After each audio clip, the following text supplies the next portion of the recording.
Bonjour à toutes et à tous, soyez les bienvenus pour la grande mobilisation nationale de la FNADEPA. En cette journée du 4 octobre 2023, la Fédération nationale des associations de directeurs d'établissements et services pour personnes âgées a voulu, pour la deuxième année consécutive, mobiliser tous les acteurs pour redire une chose essentielle sous la forme d'un slogan « Les vieux méritent mieux ». Je crois que tout est dit. Cette seconde édition est organisée en partenariat avec l'Association française des aidants et avec la Fédération nationale des associations et familles de personnes âgées. Nous ne serons pas seulement ici à Paris, dans ce cinéma du 13e arrondissement, mais également un peu partout en France. Nous sommes aussi, signalons-le, allés à la rencontre d'un certain nombre de personnes pour recueillir des témoignages un peu partout en France, des témoignages de personnes âgées, d'aidants, d'aides-soignants, de directeurs d'établissements, bref, de tous ceux qui sont autour du grand âge. Nous les écouterons ensemble. Et puis, peut-être surtout, nous voulons montrer combien vous êtes tous mobilisés partout en France. Vous allez voir, derrière moi, l'écran va laisser la place à un mur d'images, un mur de gens qui sont avec nous, 19 100 participants répartis sur l'ensemble du territoire. Je leur demanderai en signe de bonjour, et c'est aussi un signe de mobilisation, voilà, de manifestation. Certains affichent leurs panneaux qu'ils ont fait à la main, qu'ils ont écrits, dessinés, photographiés, imprimés. Les vieux méritent mieux. Je crois que dans la salle ici, on va pouvoir les applaudir. C'est aussi une façon de montrer qu'on est mobilisé, montrer qu'on est à l'image derrière ces écrans. C'est une façon d'être quelque part dans la rue, dans la société. Et puis, je voudrais tout de suite appeler à me rejoindre Jean-Pierre Izzo. Bonjour. Jean-Pierre, vous êtes le président de la FNADEPA. Voilà, venez juste ici à côté, on reste debout pour l'instant.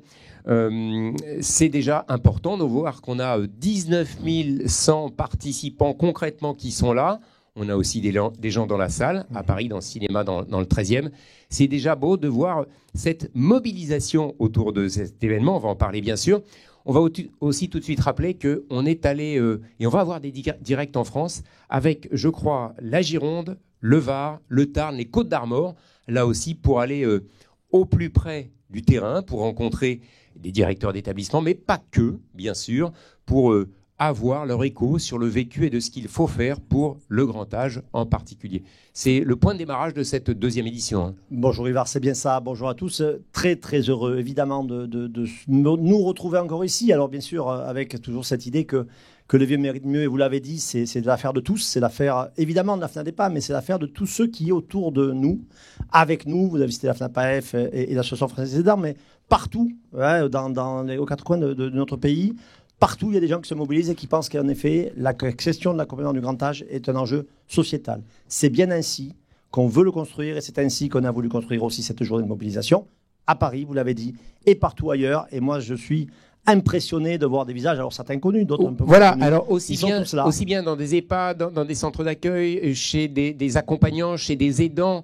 Tout le monde est un peu là, ici, pour cette grande manifestation aujourd'hui. Hein. Oui, vous avez raison. C'est ce qu'on voit là, c'est le reflet de ce qu'est notre fédération. C'est des EHPAD, mais c'est aussi des résidences autonomie, c'est des résidences services, c'est des services à domicile.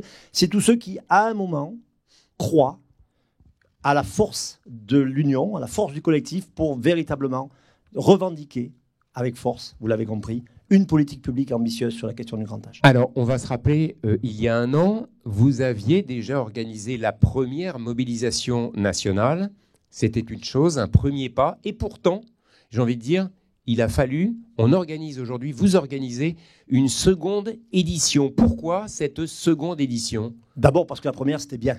D'abord, c'est-à-dire qu'il faut aussi se dire, quand on réussit des choses mobilisatrices, c'était bien. Et aussi parce que, hélas, les actions qui ont été menées depuis un an sont insuffisantes. En tout cas, nous pensons, et nous le constatons tous les jours, toutes celles et ceux qui aujourd'hui sont accueillis dans nos établissements, sont accompagnés partout, constatent que la situation s'est dégradée. Qu'il n'y a pas eu le grand soir, qu'il n'y a pas eu de grande loi ambitieuse. On appelle toujours, vous le savez, à une loi grand âge forte, ambitieuse, dotée de 10 milliards d'euros. Ça reste d'actualité, ça reste l'enjeu. Et que depuis un an, hélas, il n'y a pas rien eu. Il y a eu des actions. On vous a écouté, entendu, mais on n'a pas agi assez derrière. C'est ça concrètement. On n'a pas agi assez vite, assez fort et assez loin. Clairement, il y a eu des mesures qui ont été mises en œuvre. Mais ces mesures-là ne sont pas aujourd'hui susceptibles de garantir un bon accompagnement de nos aînés. C'est quoi le bon accompagnement des vieux? C'est avoir des moyens pour répondre à leurs attentes, à leurs besoins et à leurs projets. Et aujourd'hui, depuis 12 mois, hélas, nos directrices, nos directeurs et l'ensemble des professionnels qui s'activent au quotidien n'ont pas eu ces moyens nécessaires et satisfaisants. C'est pour ça qu'on est là aujourd'hui, c'est pour ça qu'on continuera à être là demain. C'est important de continuer à exister, de faire des événements comme cela et de prolonger le message aussi tout au long de l'année. C'est pas simplement, et c'est important d'être ici, que vous soyez tous avec nous partout en France bien sûr, mais ce n'est que le point de départ de la saison 2, j'ai envie de dire quelque part. Oui, c'est la continuité de ce que l'on fait depuis des années, de ce que font toutes celles et ceux que vous avez vus, toutes celles et ceux qui sont dans cette salle au quotidien. Il faut bien avoir à l'esprit que l'action que nous relayons aujourd'hui, Ivar, c'est une action qui est quotidienne dans les établissements et dans les services. C'est ce que vous faites tous ici et ce que font tous nos collègues au quotidien. Et cette idée-là de porter cette question-là sur l'ensemble des acteurs, elle est finalement au quotidien, ça se passe ici, partout. Et ça se passe aujourd'hui ici pour continuer, vous avez raison de le dire, à porter cette réalité-là aussi de manière nationale, organisée et unie. Parce que, à coup sûr, l'union fait la force. Alors, il y aura à la fin de cette heure passée ensemble une conférence de presse. Vous pourrez vous aussi, bien sûr, la suivre en direct, bien sûr, avec un certain nombre, Jean-Pierre, de points, effectivement, un état des lieux chiffré, des données de ce que vous allez aussi demander, revendiquer d'une manière légitime, c'est évident. Je vous propose d'essayer d'abord de refaire un petit coucou à ces 19 000 qui sont avec nous. Est-ce qu'il y a... ressortez vos pancartes pendant qu'on va aussi dans la salle applaudir, comme vous pouvez le faire, tous ceux qui êtes partout un petit peu en France.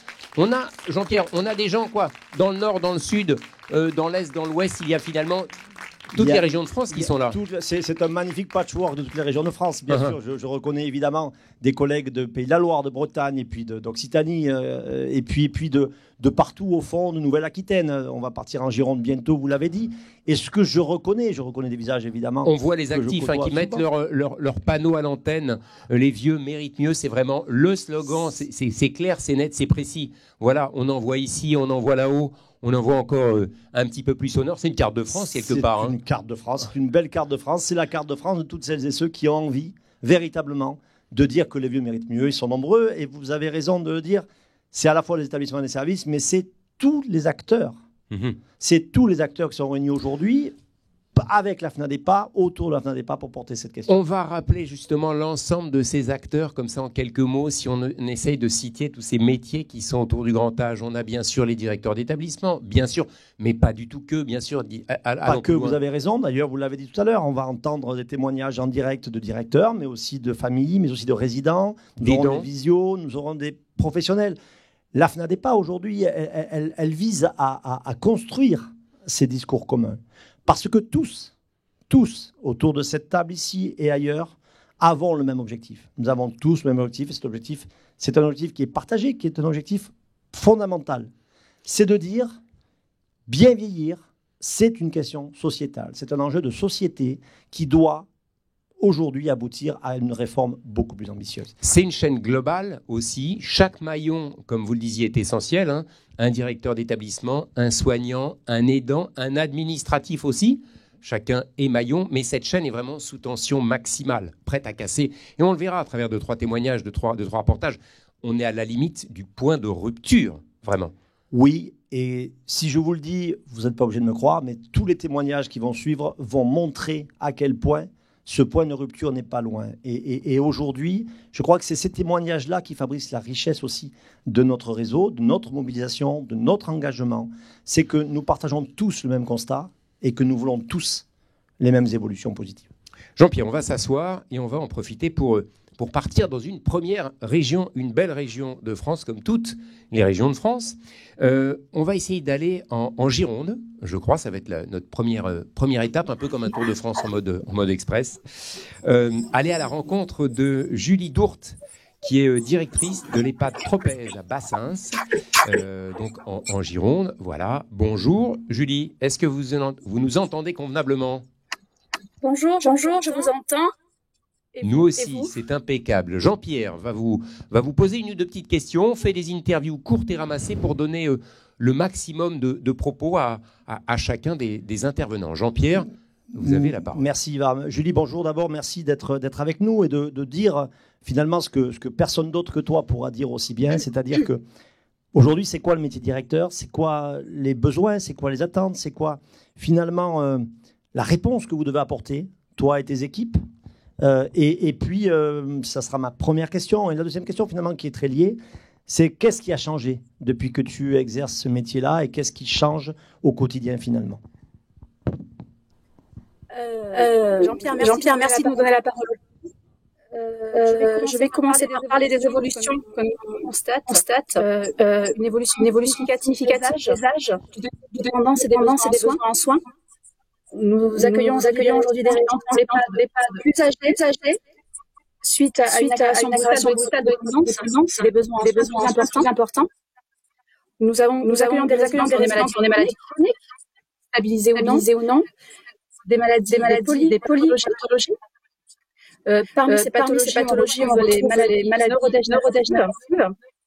Un résident sur deux aujourd'hui est atteint de démence ou non, avec des troubles du comportement productif, et donc des besoins en accompagnement plus importants. Aujourd'hui, au sein de l'EHPAD de Tropez, nous avons les mardis et vendredis un médecin coordonnateur et une psychologue présente. Et le restant de la semaine, c'est une infirmière, 5 aides-soignantes et 3 ASH. Et ça n'est plus suffisant, on ne peut plus fonctionner comme ça, Jean-Pierre. On était des lieux de vie, mais on est devenu par la force des choses un lieu de soins. Et nous avons besoin plus de professionnels, plus besoin de soignants au quotidien pour les résidents, et on a besoin de plus de temps de psychologues, de psychomotriciens, d'ergothérapeutes, de kinés, pour accompagner ces résidents atteints de ce type de pathologie-là. Voilà ce qu'on peut dire aujourd'hui. Le métier de directeur a évolué en lien avec les difficultés de recrutement. On se pose la question tous les soirs de savoir si on sera en nombre suffisant pour accompagner les résidents le lendemain. Voilà, donc ça devient très compliqué, tant pour le directeur que pour les équipes sur le terrain, qui font de leur mieux, mais voilà, qui ne sont pas en nombre suffisant. Merci Julie. Ce témoignage, Jean-Pierre, ce qui est intéressant, ce qu'on entend bien à travers les propos de Julie, c'est le profil, l'évolution des résidents, effectivement, des gens plus âgés, dans une situation de dépendance plus importante. Et puis, Julie l'a dit, on devient un lieu de soins, quasiment de santé, quoi, ce qui déjà là fait basculer l'établissement dans d'autres problématiques. C'était clairement évoqué par Julie. Mais Julie l'a formidablement bien dit. Aujourd'hui, clairement, la question des publics accueillis au sein des EHPAD a considérablement évolué depuis et évolue tous les jours. Tu l'as dit, Julie, et c'est vrai. C'est-à-dire que chaque jour, les personnes qui entrent en établissement entrent avec des profils différents de ce qu'ils étaient il y a 6 mois. Ça veut dire que la transformation des EHPAD, elle doit s'opérer, et c'est ce que nous pensons, et c'est ce que tu dis très bien, Julie, à la fois avec plus de moyens, plus de professionnels, et c'est un sujet évidemment sur lequel on reviendra très largement dans la journée, mais pas plus de soignants et pas que plus de soignants. L'enjeu, il est fort pour nous. Il faut garder et conserver dans nos EHPAD des lieux qui sont des lieux aussi où l'on vit. Alors bien sûr qu'il faut y recevoir les soins nécessaires.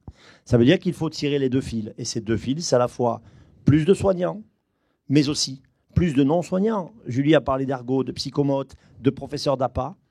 Ce sont des sujets aujourd'hui fondamentaux qui concourront à la transformation des EHPAD, que chacun appelle de ses voeux, et qui permettront en effet de continuer à faire de ces établissements des lieux où l'on vit, des lieux où on habite, parce que ça reste l'essence même de ces structures. Je me permettrai une petite question à Julie, si elle nous entend et qu'elle est encore avec nous. Je vois derrière elle les équipes, on les salue, les équipes d'accompagnement, on les salue, on les applaudit. Merci pour elles, évidemment. Beaucoup de jeunes femmes derrière. Julie, évidemment, une maison comme ça tient aussi avec les équipes qui sont là, qui sont autour de vous, derrière vous. On est d'accord. C'est l'humain d'abord qui fait tenir l'ensemble. C'est l'engagement des équipes au quotidien qui fait que ça fonctionne aujourd'hui. c'est l'envie de mener des projets au service du bien-être des résidents. Voilà, oui, effectivement, c'est l'humain qui fait que ça fonctionne encore, mais jusqu'à quand? On est dans une situation difficile, dans un contexte de recrutement très difficile, très tendu. Les équipes sont là, elles sont engagées, mais bon, jusqu'à quand? Merci beaucoup, Julie. On applaudit encore votre témoignage et vos équipes qui sont autour de vous pour se battre, pour continuer à donner aussi du plaisir et de la joie de vivre. Avant de continuer, Jean-Pierre, je vous propose de donner la parole à des personnes âgées, résidentes en EHPAD. Que pensent-elles des conditions de vie actuelles? Que faudrait-il améliorer? Nous sommes allés les rencontrer Ernestine, Marie-Claire, Marie-Angèle et Robert dans la résidence Léopold Cardou à Aix-en-Provence. On les écoute et on se retrouve juste après.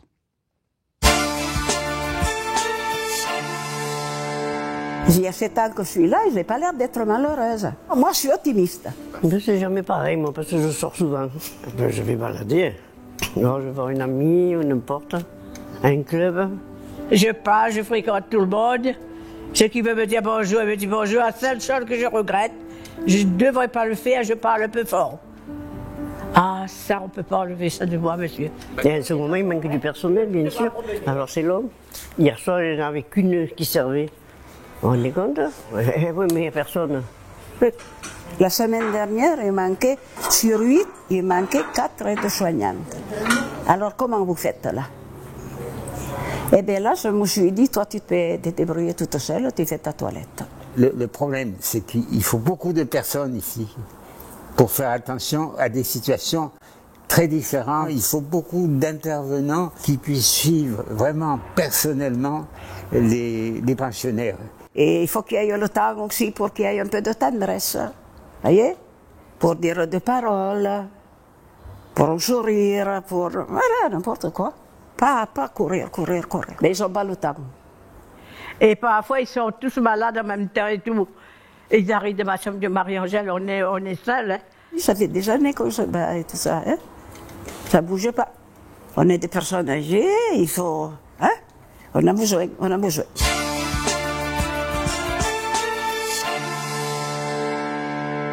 Salut, on peut les applaudir, hein. Ernestine, Marie-Claire, Marie-Angèle et Robert. C'est pas toujours facile de parler à la caméra pour dire ce qu'on ressent, ce qu'on pense, puisqu'on aimerait aussi voir changer. Cette mobilisation nationale, je le disais, elle se fait avec 2 partenaires, notamment avec la Fédération nationale des associations et amis de personnes âgées et de leurs familles. Nous avons le plaisir d'avoir sa présidente en la personne de Claudette Brialix dans la salle. Bonjour Claudette. Bonjour. Vous permettez que je vous appelle Claudette? Oh, mais certainement. Voilà, ça apporte de la convivialité, n'est-ce pas Jean-Pierre? Partenaire, c'est quelque part une évidence d'un événement comme celui-là, mais rappelez-nous finalement pourquoi votre association est partenaire de cette mobilisation nationale, on le rappelle. Elle n'est pas du tout parisienne, elle est vraiment nationale. On l'a vu et peut-être que Philippe, notre réalisateur, pourra remettre les images derrière pour qu'on voit un peu tous ces groupes, toutes ces personnes, tous ces acteurs, tous ces bénéficiaires. Être partenaire, c'est une évidence? Oui, alors tout d'abord, avant de rappeler pourquoi nous sommes partenaires, je voudrais dire à ces dames que nous venons d'entendre qu'elles ont fait une magnifique démonstration. Les vieux sont vivants. Et comme ils sont vivants... Personne n'en doutait, cela dit. Oui, mais il est nécessaire de le rappeler parce que souvent, on préfère la vieillesse la cacher, ne pas la voir. Et la vieillesse, aujourd'hui, n'a plus sa place dans notre société. Elle n'est pas considérée. Et les vieux méritent mieux. Ils demandent leur place, et rien que leur place, toute leur place et leur juste place. Donc, là, votre participation, c'est dit, c'est entendu et c'est applaudi.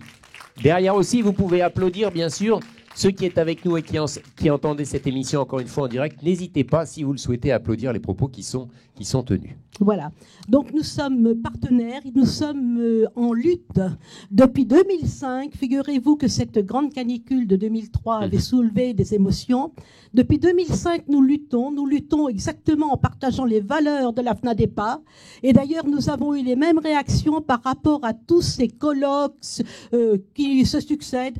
Je précise justement que nous ne voulons plus tomber dans le panneau du Conseil national de la refondation, de plein d'autres choses, parce que les ministères sont pleins de rapports qui ont tout dit. Il aurait suffi de sortir le rapport Libault, publié en 2020, pour écrire la loi grand âge que nous attendons désespérément et pour donner un contenu à ce 5e risque que nous attendons et qui en fait est loin d'être défini dans son périmètre et dans son contenu. En 2 mots, et votre voix porte, et on l'entendra certainement partout en France, en 2 mots, qu'est-ce que vous attendriez clairement, de manière simple évidemment, parce qu'on peut vouloir, et on en reparlera, beaucoup de choses, car il manque beaucoup de choses, les points essentiels, les 2-3 points essentiels selon vous qu'il faut mettre en œuvre, qu'il faut que les autorités, que le gouvernement mettent en place? Alors à chaque étape du vieillissement, il faut répondre. Donc dans un premier temps, on nous parle beaucoup du virage domiciliaire. Eh bien, donnons les moyens aux services d'aide à domicile de fonctionner, faisons en sorte que les personnes qui y travaillent soient reconnues à leur juste prix, à leur juste valeur. Faisons en sorte que les services de santé et les accès aux soins soient possibles. Donc là, nous aurons un vrai virage domiciliaire. En ce qui concerne les EHPAD, faisons en sorte de maintenir les EHPAD un lieu de vie, car effectivement, quand on parle de lieux de soins, ce sont des lieux de soins sans qu'ils aient les moyens d'avoir des soins. À savoir qu'il y a des EHPAD aujourd'hui qui n'ont même plus de médecin coordonnateur ou qui en ont en temps très partiel et également des insuffisances en matière de personnel de soins. Nous attendons cela.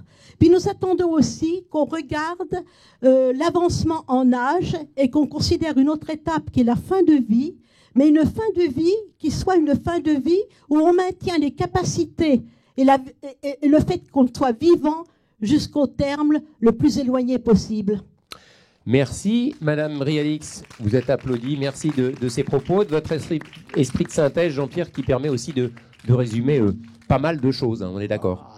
Je crois que la présidente Brialix a tout dit, et tout dit à peu près ce que nous portons de la même façon. C'est pas un hasard, en effet, si la FNAPF est à nos côtés aujourd'hui, mais depuis bien plus longtemps qu'aujourd'hui. Vous l'avez dit. Et juste réagir à un propos qui est un propos intéressant de la vidéo. Vous l'avez dit, on manque de temps. Il faudrait plus de temps. Quand aujourd'hui les gens disent qu'il faut plus de temps, c'est une réalité. Et ça, c'est vraiment le discours qu'il faut entendre et le message qui doit passer.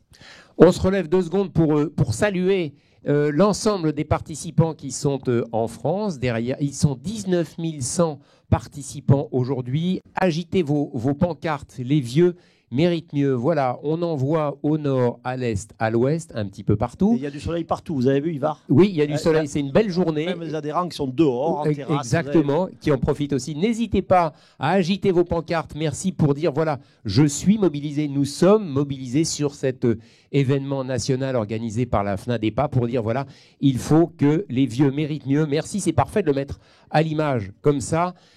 C'est clair, c'est une façon, là encore, merci de saluer et d'applaudir dans la salle. C'est une façon de dire l'ensemble des résidents, des personnes accompagnées, de ceux qui les accompagnent, sont mobilisés en France pour agir. Jean-Pierre, on va aller voir un autre lieu et une autre personne en France, cette fois-ci. On va aller, je crois, dans le Var, dans le sud. On parlait du soleil, même s'il y a du soleil partout en France ces temps-ci. Peut-être trop d'ailleurs, mais c'est un autre sujet. Il faudra aussi quelques gouttes de pluie pour arroser. On va aller rencontrer Benoît Dufour, qui est directeur de la résidence autonomie Le Nail à Salerne. Benoît, est-ce que vous nous entendez convenablement?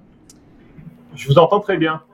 Oh bah nous, on vous entend aussi formidablement bien. C'est bien, les liaisons fonctionnent bien. Après Julie, on a Benoît. Vive la technique et finalement, avec Benoît, on a l'impression de ne pas se quitter puisque nous étions ensemble il y a 4 jours. D'accord. Et que finalement, voilà, on ne s'est pas quitté. Ravi de te retrouver, Benoît, toi et en grand nombre parce que beaucoup de monde derrière vous. Allez, Benoît, on fait applaudir, agiter les pancartes derrière vous. Voilà, au maximum. Bien. Merci.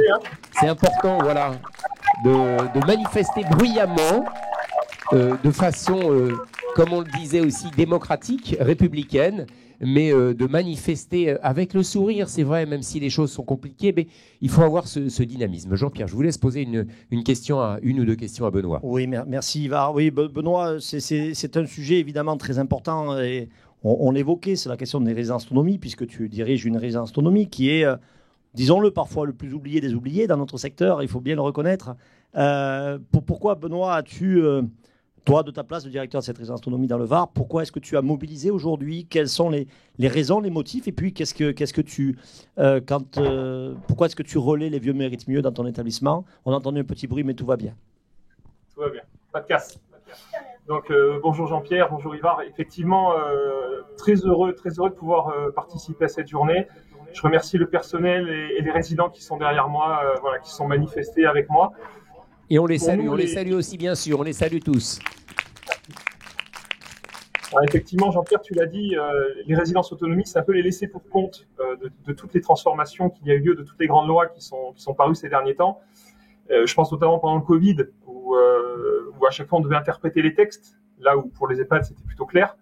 Le Ségur de la santé, pourquoi les personnels de résidence autonomie qui, comme on le voit, accompagnent des personnes âgées ne sont pas revalorisés.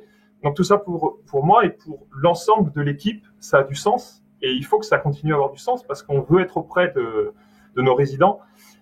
Pour ça, il faut nous donner aussi des moyens humains qui passent par plus de temps, et ça tu l'as très bien dit, aujourd'hui on est surchargé de travail administratif et on oublie de laisser du temps pour nos professionnels auprès de nos usagers. Donc ça c'est déjà une première chose. Et pour ça il faut aussi valoriser le personnel, le considérer sur un parcours professionnel, sur ses salaires, j'en ai parlé notamment avec le Ségur. Deuxième point, financier.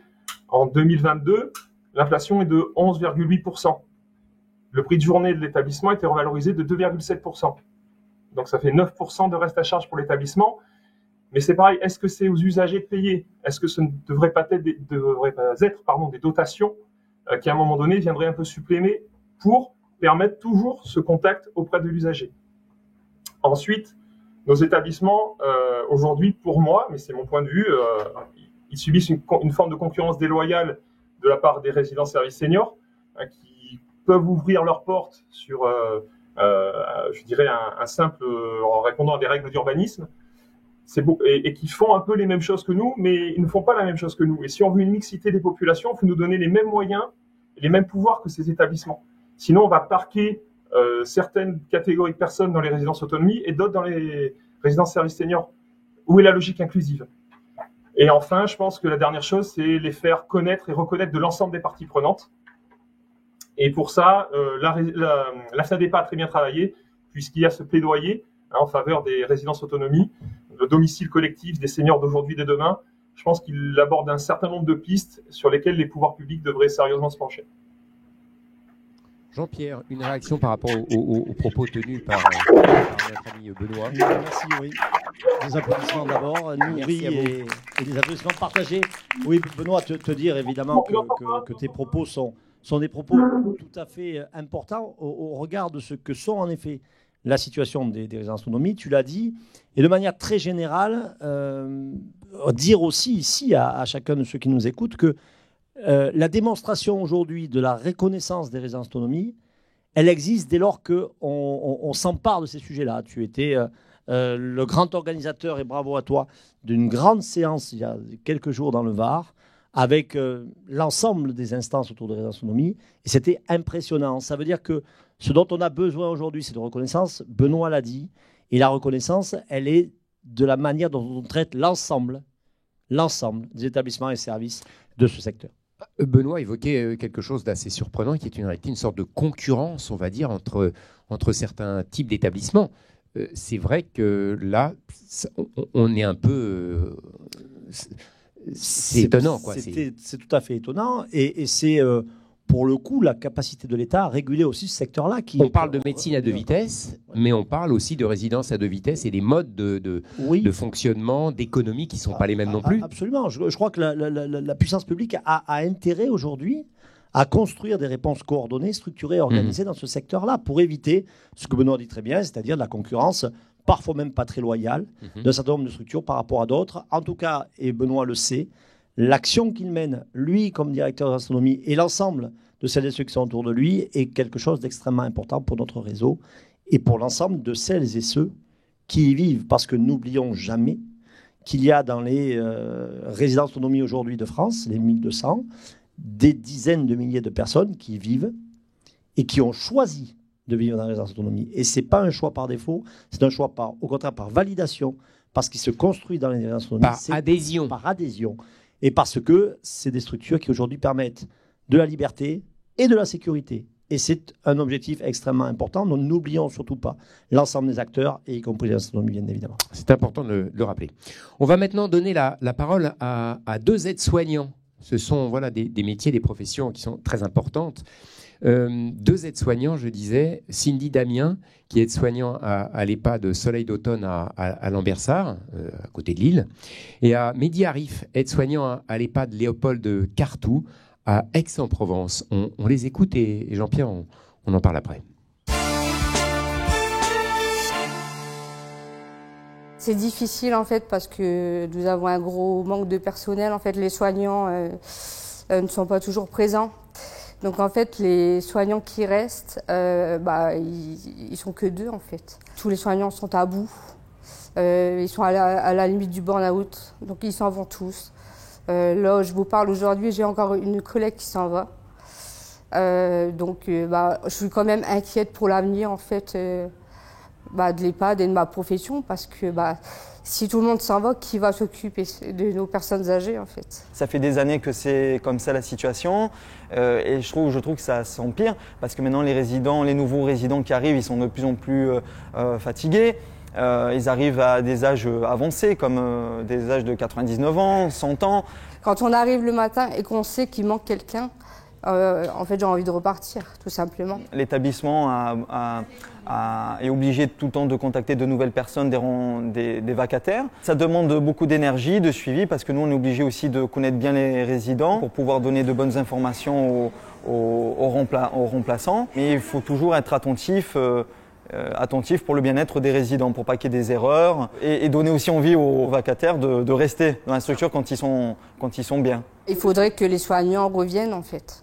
Il faudrait que les soignants arrivent en fait dans l'EHPAD, qu'ils ont envie de travailler dans les EHPAD. Plus de salaire déjà, plus de revalorisation, par contre plus de formation, peut-être plus de budget pour justement refaire, par exemple pour rafraîchir l'établissement, pour proposer des formations, pour renouveler aussi un petit peu tout le matériel. Pour la lingerie, c'est pour la cuisine, c'est pour les soignants, c'est pour le personnel aussi. En fait, c'est un tout. Alors la structure fait au mieux pour avoir tous ces moyens, mais malheureusement des fois ça ne dépend pas de la structure, ça dépend de plus haut. Il faudrait que le gouvernement se pose plus de questions, je pense, et essaye de motiver les gens. Et forcément, ça passe forcément par l'argent aussi, un salaire décent. Donc pour un respect humain, il faut qu'on nous écoute aussi, parce qu'on est sur le terrain. Et si on veut qu'on agisse correctement, il faut des moyens financiers, humains, et avoir de l'empathie sur nous, sur les résidents, pour tout le monde en fait. Voilà, je voudrais qu'on les applaudisse tous les 2, que je suis allé rencontrer partout en France. Je voudrais aussi qu'on repasse l'écran avec les 19 000 personnes qui sont derrière nous, qu'on applaudisse également les aidants qui sont là. Je sais qu'il y a Jean-Pierre, il y en a qui sont dans les écrans, dans les images là, et qui participent avec l'ensemble, encore une fois, des équipes, des personnels, des cadres, des soignants, des directeurs. Ils sont là aussi. C'est moi qui suis allé les rencontrer. J'ai été très, très touché par le témoignage de Cindy. Le jour où on a tourné ça, elle me dit, il y a quelqu'un qui était là depuis 18 ans, mais elle était out. Elle était sur les genoux. Mais elle disait, elle a dit dans son reportage, dans son témoignage, voilà, elle aime son métier, je veux rester, mais elle se pose la question de savoir, est-ce que je pourrais y arriver? Je crois que c'est la question que se pose aujourd'hui toutes celles et ceux qui travaillent dans nos établissements et services. Vous avez 2 témoignages qui sont assez formidables, parce que d'abord, ils disent la vérité de ce qu'est ce métier. La vérité aujourd'hui du métier de soignant en EHPAD, c'est que les conditions de travail sont insatisfaisantes humainement. La perte de sens, elle est liée à cette réalité-là. On n'a pas le temps, on aimerait avoir le temps. Et ça fabrique fondamentalement une perte de sens pour le soignant, que sont ces professionnels-là, mais aussi pour les non-soignants. Et l'enjeu fondamental, c'est clairement d'augmenter le taux d'encadrement en établissement. Dans tous les établissements, on le dit, c'est aussi vrai pour les services à domicile. Cette question-là, elle se pose aujourd'hui, dans l'ensemble du secteur. Et ce témoignage et ce que vous dites, Ivar, au moment où vous avez rencontré Cindy, c'est qu'au fond, ceux qui partent, c'est parce qu'ils sont arrivés au bout de quelque chose qui n'est plus acceptable pour eux. Et si ça n'est plus acceptable pour eux, c'est ce que ça produit pour celles et ceux qui sont nos aînés d'aujourd'hui, nos vieux d'aujourd'hui, que ça n'est pas acceptable non plus. Et ça, soyons clairs, hein, les politiques n'entendent pas ça, ne comprennent pas cette réalité de terrain du travail qui est à faire pour tous ces gens-là. Je dis bien tous ces gens-là, que les politiques aillent peut-être passer quelques jours, quelques heures pour voir concrètement en 2-3 jours ce qui se passe dans l'ensemble de ces établissements pour comprendre, et de domicile bien sûr, pour comprendre la réalité, effectivement, pour pouvoir donner envie à des jeunes et pas que de travailler dans ces univers-là. Aujourd'hui, il faut faire quelque chose. Aujourd'hui, il faut mettre en œuvre, et que l'État soit pilote de cette action-là, de mettre en œuvre les conditions d'un retour à l'emploi dans ce secteur de celles et ceux qui veulent y bosser. Cindy l'a dit, et Mehdi l'a dit aussi.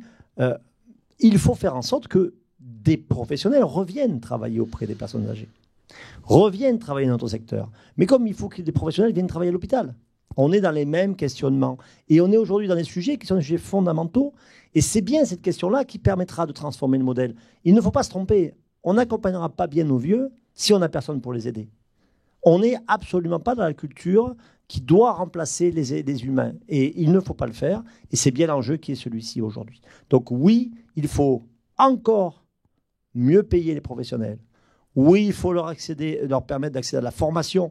On a des adhérents à la FNADEPA qui mettent en œuvre des actions de formation à taille totalement exceptionnelle. Pour avoir un parcours professionnel, tout simplement. Un parcours professionnel, pour évoluer, pour fabriquer des vraies constructions, des vrais parcours professionnels. Et c'est des stratégies qu'on peut mener, nous, que mènent nos adhérents, ceux que je vois et ceux que je ne vois pas. Ils les mènent. Mais on a besoin d'une dynamique de l'État et que l'État comprenne que cette question-là de création de 100 000 postes, ça n'est pas du luxe. Et ça n'est qu'à ces conditions-là qu'on construira effectivement les conditions de la transformation du modèle. Jean-Pierre, on continue notre tour de France. On va cette fois-ci, si vous le voulez bien, dans le Tarn, à la rencontre de Sandra Père, qui est directrice générale de Sérénie Tarn, à Caucalière. Je ne sais pas si vous connaissez. À Caucalière. Un bel endroit. C'est sûrement un très bel endroit. Le Tarn est un magnifique département, n'est-ce pas, Sandra? Très heureux, Sandra, de t'accueillir. Merci d'être là, Sandra.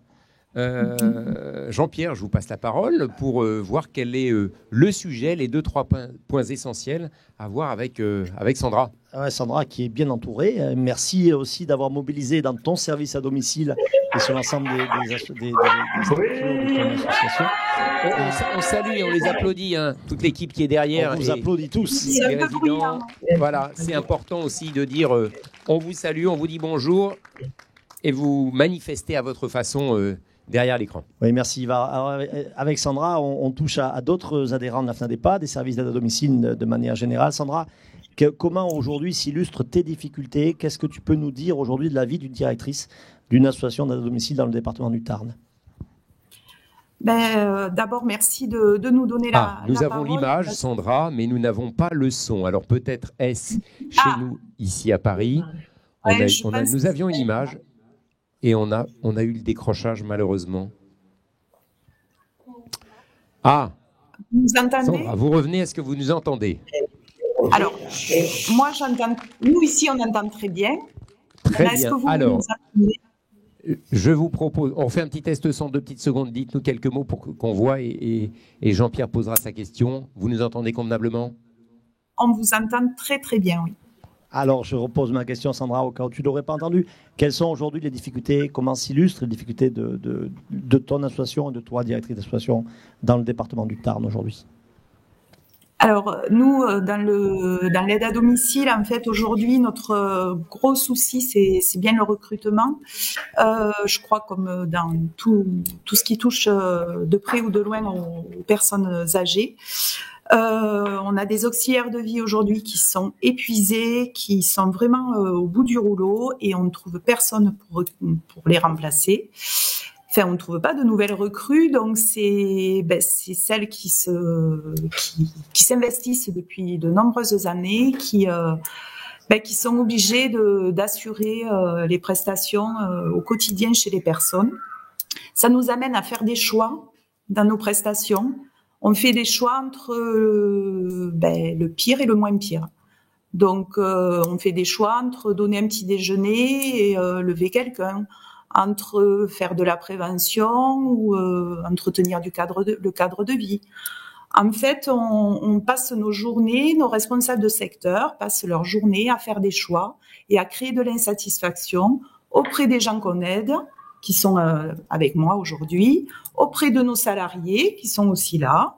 En fait, on est tiraillé de partout et aujourd'hui, ben, on n'a plus le financement nécessaire. En fait, il y a un vrai décalage entre les rémunérations et toute une partie de notre activité ben, qui est pas financée.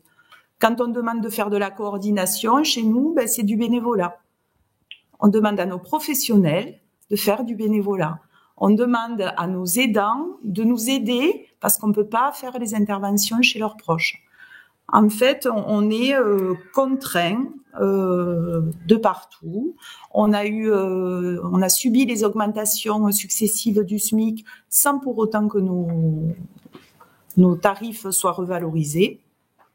Et puis, on a des aides à domicile qui aujourd'hui ont des salaires pas confortables. Avec l'inflation, on en parlait tout à l'heure, mais c'est l'augmentation du prix de l'essence. Il ne faut pas oublier qu'on est dans un secteur où nos aides à domicile utilisent leur propre véhicule pour travailler. Et donc, elles payent elles-mêmes l'essence. Même si on les rembourse sur une partie, c'est pas suffisant.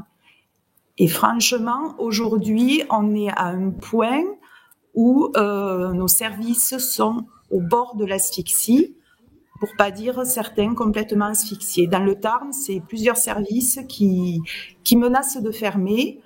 Et pour autant, on récupère ni l'activité ni le personnel parce que les gens en ont ras-le-bol et ils vont ailleurs. Merci, nos aides à domicile aujourd'hui, elles ne veulent plus faire ce métier-là. Merci Sandra de ce témoignage qui est assez édifiant, pardonnez-moi, hein, mais c'est une réalité que vous évoquez, que vous racontez très très bien, Jean-Pierre, effectivement. Sandra le disait, on fait des choix par défaut. C'est le système D comme débrouille pour pas dire autre chose. On fait du bénévole, des professionnels font du bénévolat pour aider. On touche le fond. Totalement. Mais on est dans les mêmes réalités sur les services à domicile que sur les établissements. C'est-à-dire qu'on voit bien, et Sandra le dit fort justement, on ne peut pas imaginer une approche domiciliaire sans mettre des moyens de cette approche domiciliaire. On ne peut pas imaginer faire du domicile sans service à domicile structuré, financé, reconnu et des professionnels qui soient reconnus. On ne peut pas imaginer faire du recrutement massif qui est nécessaire et indispensable pour répondre aux attentes et aux besoins de nos concitoyens sans être capable de densifier une politique publique de cet ordre-là. Ça veut dire qu'on ne fera pas de virage domiciliaire déjà au domicile sans moyens nouveaux. Et sans des ambitions fortes et sans des moyens pour structurer cette réponse-là. Et ce que dit Sandra est duplicable sur l'ensemble des services de France aujourd'hui. Et Sandra, tu le dis fort bien, et je rajouterai un élément compliqué dans les services à domicile, c'est que finalement, comme on est sur des politiques départementales, eh bien, en plus, chaque département fait à peu près ce qu'il veut. On ajoute une complexité. Ce qui rajoute de la complexité, en effet. Des inégalités. Et parfois des inégalités, vous avez raison. On va aller avant d'aller en Bretagne, on va aller dans quelques instants en Bretagne, mais d'abord, la vidéo d'une aidante, en la personne de Madame André Germont, que nous sommes allés rencontrer. Elle accompagne tout simplement son mari. Ils vivent à Cholet, et le quotidien est évidemment parfois compliqué à gérer. Son mari a de sérieux problèmes de santé. On écoute André, et on se retrouve juste après. Mon mari a eu des problèmes de foie, donc il a eu un traitement de chimiothérapie. Donc après, il avait du mal à marcher, il est tombé plusieurs fois. Et puis là, il y a 2 ans, il s'est cassé la jambe. Et là, il est toujours à l'hôpital, mais il marche très très peu. Et puis le problème, c'est qu'il a du mal à s'exprimer en plus. Donc il veut dire des choses, mais il n'arrive pas à les dire. Il sait très bien ce qu'il veut dire, donc c'est compliqué à la maison. Eh bien, au départ, on arrivait à gérer. Et puis après, il y a eu la chute, il s'est cassé le pied. Alors là, il a fallu modifier la maison pour la salle de bain, enfin, les toilettes, enfin tout ça. Et puis, ça s'est compliqué de plus en plus. Mais à partir du moment où il s'est cassé le pied, là, j'ai eu besoin d'aide. C'est moi, personnellement, qui ai trouvé le SIAD. Et puis après, il me fallait de l'aide le soir. Ça a été la DMR, c'est moi également qui ai trouvé. C'est pas évident du tout. Du tout. Et je pense que les personnes seules qui ne savent pas trop chercher, ça ne doit pas être facile. Le quotidien qui m'attend, déjà le matin, je vais attendre quelqu'un pour le lever, lui faire la toilette. Après, après, on va le mettre dans un fauteuil, soit le fauteuil roulant ou soit son fauteuil. S'il ne peut pas marcher, s'il peut marcher un peu avec un déambulateur, ce sera très bien, mais ce n'est pas gagné. Et puis, il faut être là le plus possible. Là, il faut changer de vie, hein. Il faut abandonner les sorties, aller voir les amis, ou je faisais de la gym à l'époque, j'ai arrêté parce que je ne pouvais pas. Et puis ça change complètement. Il faut continuer à vivre, mais c'est pas évident. Je ne peux pas sortir, je ne peux pas m'en aller, hein, il n'est pas question. Donc il faut le vivre comme on peut. Je pourrais avoir besoin de quelqu'un dans la journée pour l'aider à se déplacer un peu, ou quand ce serait qu'aller aux toilettes. Mais là, j'aurais personne. Et pour peu que la personne accompagnante ne puisse pas faire grand-chose, parce que ça peut arriver aussi, alors là, c'est compliqué. C'est très compliqué pour certaines personnes. Voilà, je voulais qu'on salue et qu'on remercie par la même occasion le témoignage d'André, qui a accepté de participer à ce témoignage. C'est important, Jean-Pierre, de souligner le témoignage de ces gens-là. Il faut montrer qu'on est aussi à leur côté. On a le directeur de l'Association française des aidants qui est dans la salle, en la personne de monsieur Simon de Gardel. Bonjour. C'est important pour vous, pour votre association, d'être présent à cette mobilisation nationale organisée par la FNADEPA? Alors donc pour l'Association française des aidants, effectivement, c'est important que la parole des personnes âgées, de leurs proches aidants, que la parole des professionnels de santé, des services à domicile soit entendue.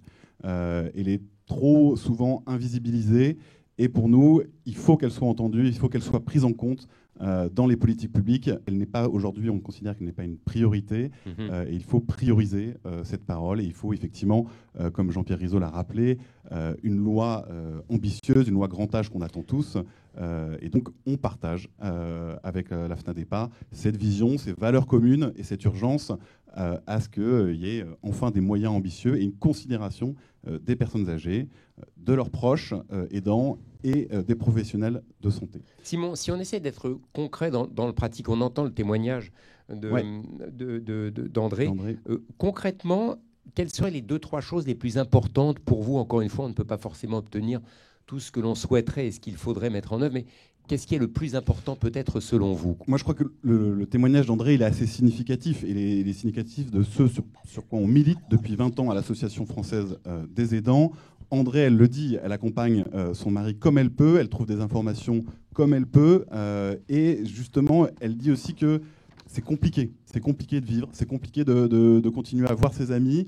Elle dit que c'est compliqué de sortir, de continuer à aller à la gym, d'avoir une vie normale. Et en fait, l'Association française des aidants, elle milite pour ça, en fait, pour que les aidants puissent, aux côtés de leurs proches et des personnes âgées, avoir une vie normale, qu'elles puissent certes être indispensables, on pense qu'elles sont indispensables, mais pas irremplaçables.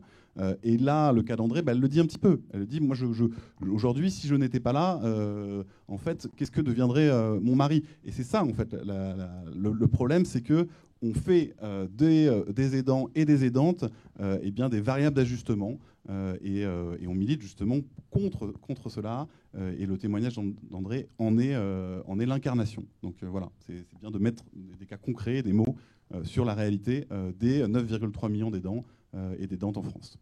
Merci Simon de Gardel, directeur de l'Association française des aidants. On va essayer d'aller en Bretagne pour un autre rendez-vous dans les Côtes-d'Armor. On va essayer d'aller voir Eric, 2 personnes d'ailleurs. Eric Daricot, qui est directeur de l'EHPAD de Quérambélec, hein, on est bien en Bretagne, à la Roche-Jaudy, et de son maire Jean-Louis Even. J'espère que je ne n'estropisse pas son nom. Voilà, ils sont a priori, bonjour messieurs, tous les deux à l'image, sous un beau soleil de Bretagne, bien évidemment, comme il se doit. Ils viennent de nous dire bonjour, je ne sais pas si le son est là. Quelle température, messieurs, avez-vous sur place pour cette mobilisation nationale? Alors, température extérieure à peu près 18-19, température dans les cœurs, il fait beaucoup plus chaud que ça. C'est une belle formule. Formidable. Merci à vous pour cette jolie formule, Éric. Jean-Pierre. Merci Éric, oui, merci Méric, merci Jean-Louis, merci Monsieur le maire, merci beaucoup d'être là, de nous accueillir. On a fait un saut de puce du Tarn finalement en Bretagne, c'est tout à côté, les Côtes d'Armor et le Tarn. Aujourd'hui sont réunis, sont unis et c'est heureux. Peut-être une première question à toi Éric.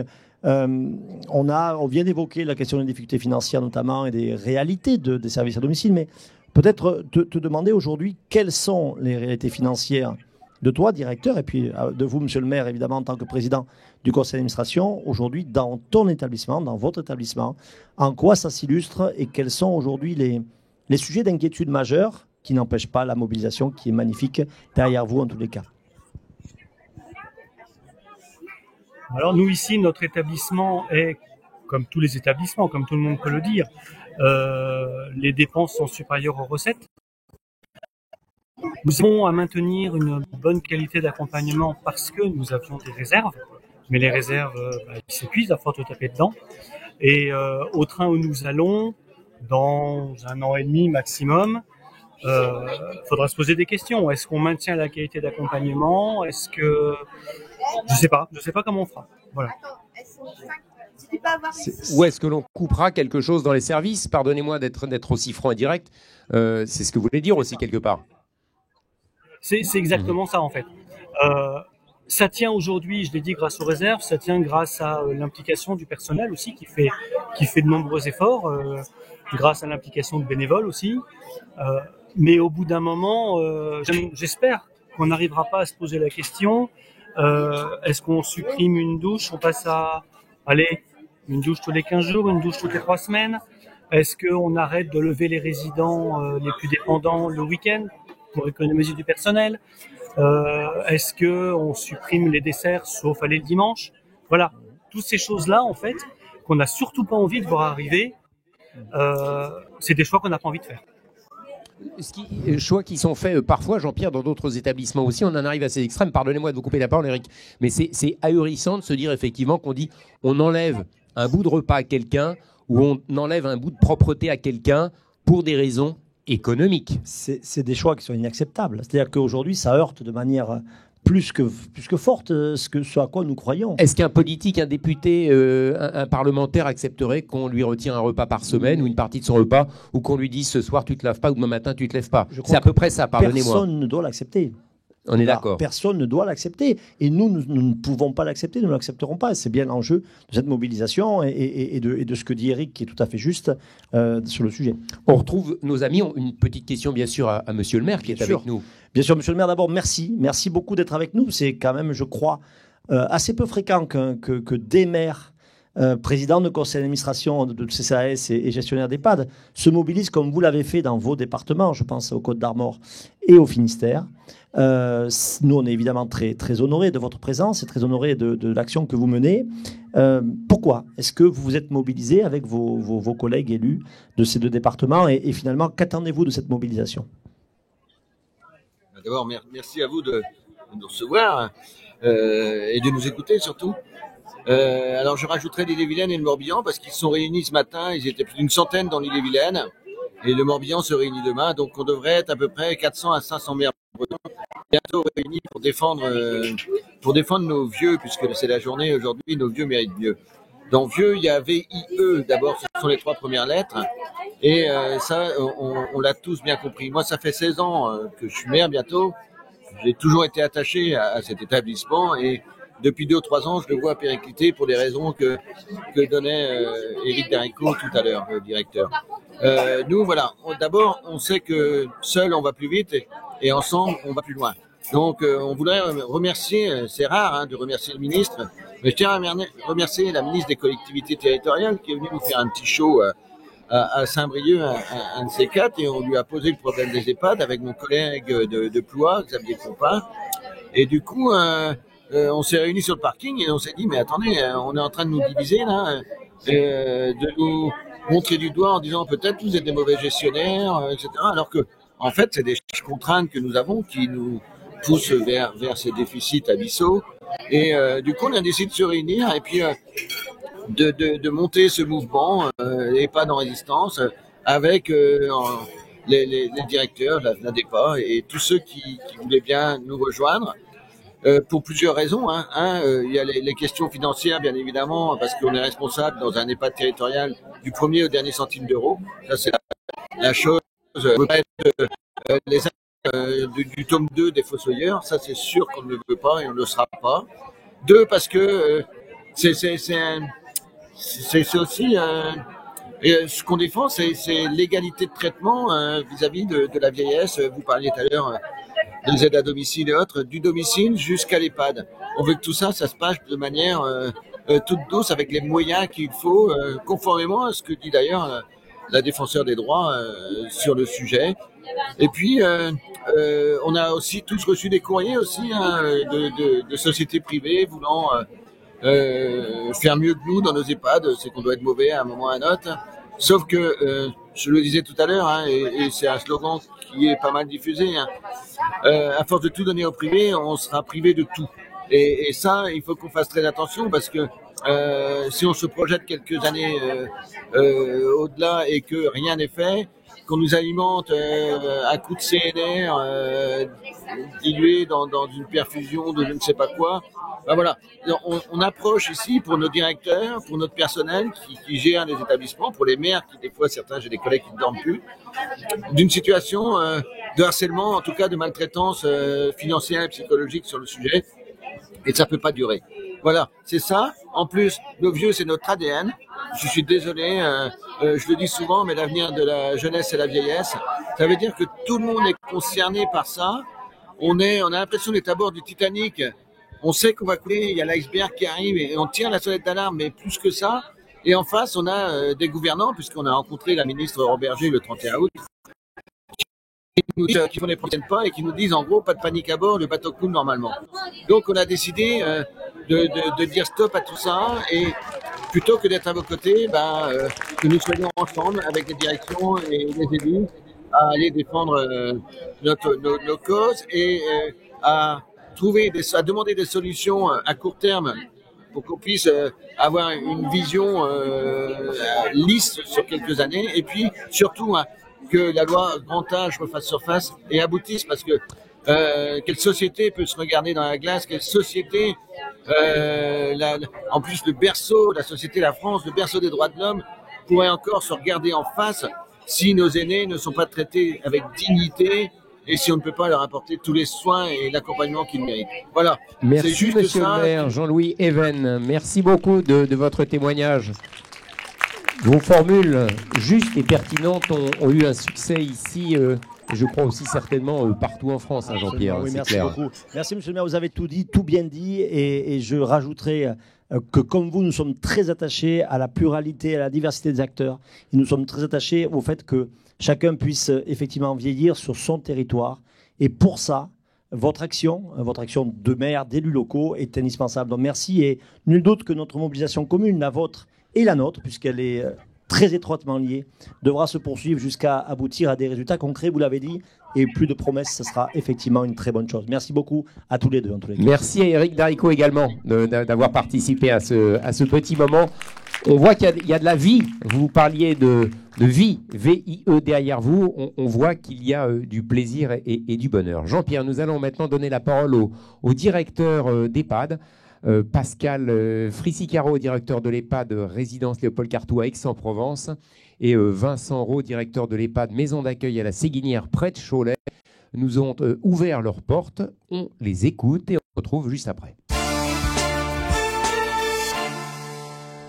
Tout tient uniquement grâce au personnel. Et ce qui est vraiment, moi, ce qui m'épate au quotidien, ce qui m'anime au quotidien, c'est justement cet engagement. Ils ont à cœur de faire un travail avec bienveillance auprès du résident, etc. Sauf qu'ils sont en permanence et en perpétuelle frustration, parce que voilà, ils repartent du boulot en se disant là, je ne suis pas satisfait de mon travail, je n'ai pas le temps de m'en occuper, ou j'ai couru, ou je n'ai pas pu m'occuper avec sérénité du résident, des résidents dont j'avais la charge dans la matinée, par exemple. Un cas concret, très simple. J'arrive lundi matin, on a 8 aides-soignantes normalement qui gèrent, qui accompagnent au quotidien nos 86 résidents. Ce jour-là, il n'y avait que 4 aides-soignants. 4 autres. C'était maladie, c'est des vacataires qui finalement ont décidé de ne pas venir sans prévenir. Il faut le savoir. Hein. Aujourd'hui, on se fait ghoster, c'est-à-dire qu'on recrute des gens mais qui ne viennent pas et qui ne préviennent pas, qui ne sont pas présents. Et donc, on a eu des professionnels qui ont démissionné parce que la charge de travail était telle que c'est trop difficile et on peut les comprendre. On gagne plus sa vie en vendant des iPhones ou en fabriquant des iPhones qu'en s'occupant des gens. Mais quelle est cette société qu'on a qui donne plus de valeur aux objets qu'aux personnes? Mais c'est terrible. C'est juste terrible. Et pour moi, il n'est pas acceptable qu'effectivement, on ne rémunère pas à sa juste valeur les personnes qui font ce travail. J'en discutais ce matin avec l'équipe soignante, avec une salariée là, qui me disait mais on a des salariés qui seraient prêts à revenir, des diplômés AS qui seraient prêts à revenir, mais si les conditions de travail étaient plus acceptables. On passe essentiellement notre temps, malheureusement, dans les bureaux parce qu'on est toujours à effectivement répondre à des enquêtes, à remplir des documents, à faire des projets, à essayer de trouver des moyens supplémentaires. C'est extrêmement chronophage. Aujourd'hui, ça suffit, on en a ras-le-bol, oui, clairement ras-le-bol, et on en discute souvent avec les collègues, de devoir remplir ces documents, parce que ce temps qui est consacré à de l'administratif, on ne le consacre pas à nos équipes en priorité. C'est une dégradation de l'environnement de travail, de la considération que nous n'avons plus auprès des professionnels qui accompagnent le grand âge. Il y a un risque important financier, puisqu'à un moment donné, on va pas avoir suffisamment de trésorerie pour assurer les salaires, le paiement des factures des fournisseurs. Et ça sera compliqué si rien ne bouge. Mais j'ai eu des moments où j'ai eu envie de jeter l'éponge. Alors, post-Covid, comme tout le monde, parce qu'effectivement ça a été extrêmement difficile, mais pas seulement parce que parfois j'ai l'impression de me battre contre des moulins à vent, mais vraiment, j'ai beaucoup de collègues qui ont jeté l'éponge, et clairement j'ai eu cette idée-là à plusieurs reprises, parce que c'est trop, à un moment donné, trop c'est trop.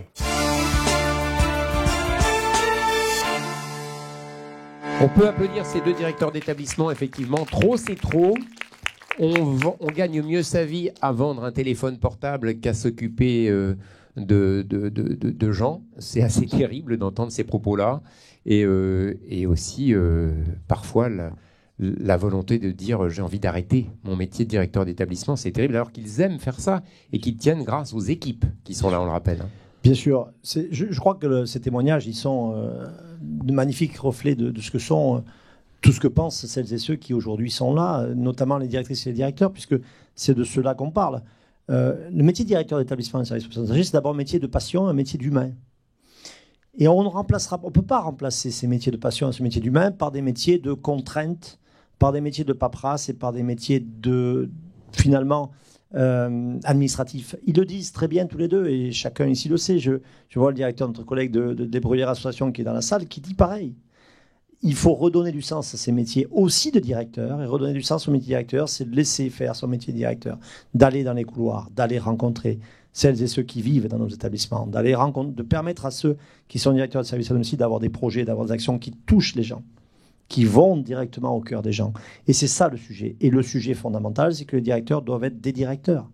Et que si demain, dans nos établissements, dans nos services, il n'y a plus de directeurs, il n'y aura plus d'établissement de service. L'enjeu, c'est véritablement de préserver aussi le sens de l'action, la passion de ceux qui exercent ces métiers-là. Et c'est ces témoignages qui le transpirent de ça. Et de leur donner bien sûr les moyens. Je voudrais qu'on se lève une dernière fois pour saluer longuement l'ensemble des participants qui sont avec nous partout en France, Jean-Pierre. 19 100 participants partout en France. Agitez vos pancartes, mesdames, messieurs, qui sont sur vos genoux à côté et derrière, qu'on puisse vraiment les voir pour comprendre combien vous êtes investis dans cette mobilisation nationale.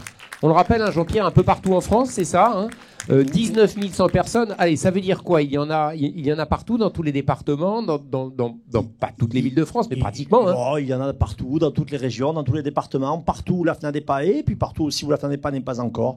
On a beaucoup de... Je reconnais des visages ici ou là, je reconnais des gens qui s'agitent aussi.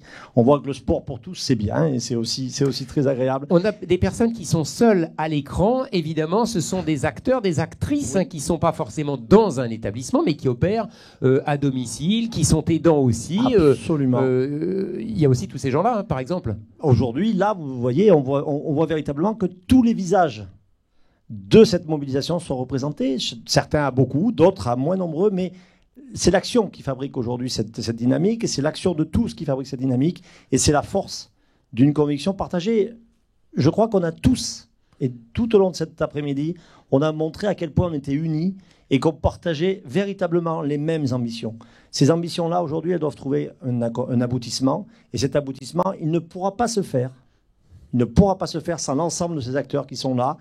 Et encore une fois, ceux qui il faut sont qu'ils pas là soient encore. entendus, que Bien les sûr. politiques, les décideurs les entendent clairement. Ils sont là, ils font du bruit. C'est un bruit silencieux peut-être, hormis des applaudissements et des pancartes, mais c'est une présence réelle, sincère dans la France pour dire voilà, il faut que les choses changent, il faut qu'il y ait une loi grand âge et qu'il y ait des moyens au sens large pour accompagner toutes ces populations.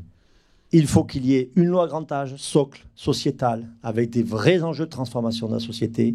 Il faut qu'il y ait des moyens nouveaux et que ces moyens aboutissent à ce que l'on veut tous, c'est-à-dire la bonne réponse, au bon moment, où que l'on vive et quels que soient les besoins que nous ayons.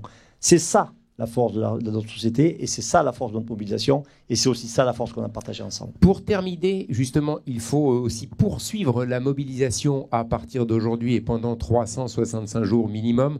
Vous avez une idée, je crois, c'est de demander à toutes les personnes qui sont connectées ici, il y en a plus de 19 000, 19 100 si je ne dis pas de bêtises, et une bonne centaine dans la salle, d'envoyer un courrier à une personne en particulier. Ce courrier, il doit dire quoi et il doit être envoyé à qui ? Aujourd'hui, vous l'avez compris, on continue nos actions. Les mobilisations de la FNADEPA, elles sont des mobilisations classiques de fédération nationale, elles sont des mobilisations militantes de toutes celles et ceux qui sont aujourd'hui sur cet écran et qui sont partout en France entière.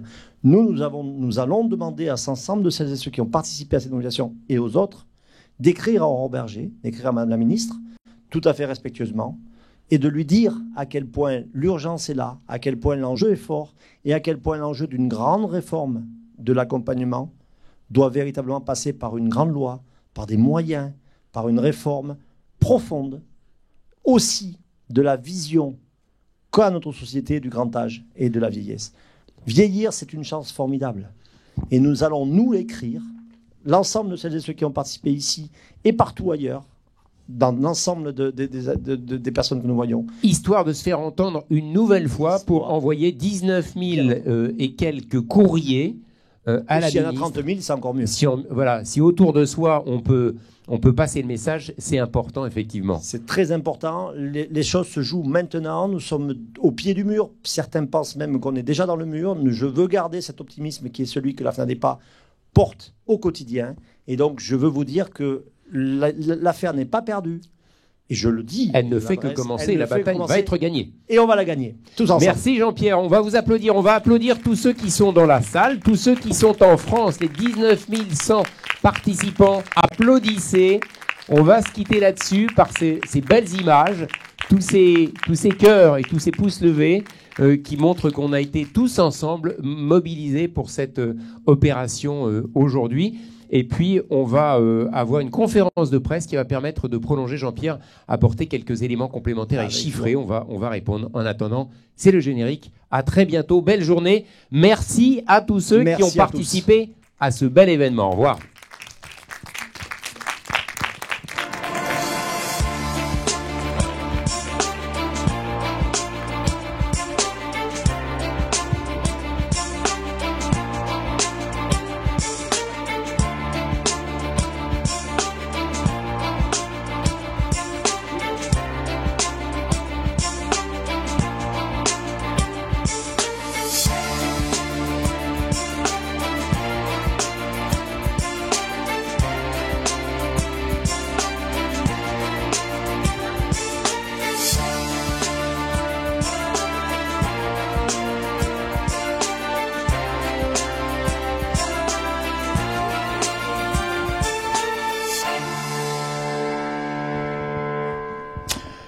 Voilà, on continue avec la conférence de presse. Vous pouvez rester bien sûr dans la salle, vous pouvez rester connectés, vous tous, partout en France, dans l'ensemble des établissements, mais également chez vous.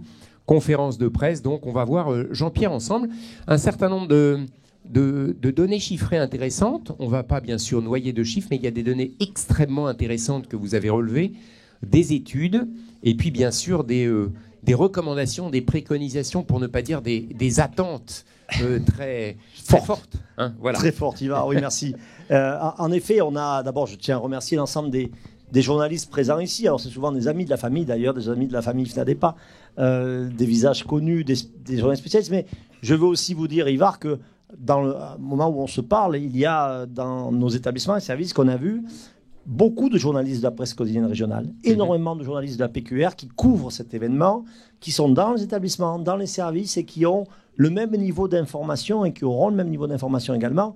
Et l'enjeu, c'est bien que ceci aussi, la PQR, puisse retransmettre largement nos informations. Toute la France, la réalité et la proximité de la France. Bien l'objet, absolument. Alors, dans un premier temps, l'exercice que je vous propose, mesdames et messieurs, c'est effectivement de vous faire part de l'enquête flash que nous avons finalement réactualisée, celle que nous avions faite au mois de mai et que nous avons réactualisée auprès de nos adhérents, auprès de 1500 adhérents. On va voir quelques tableaux si la régie veut bien nous suivre justement pendant ces données-là.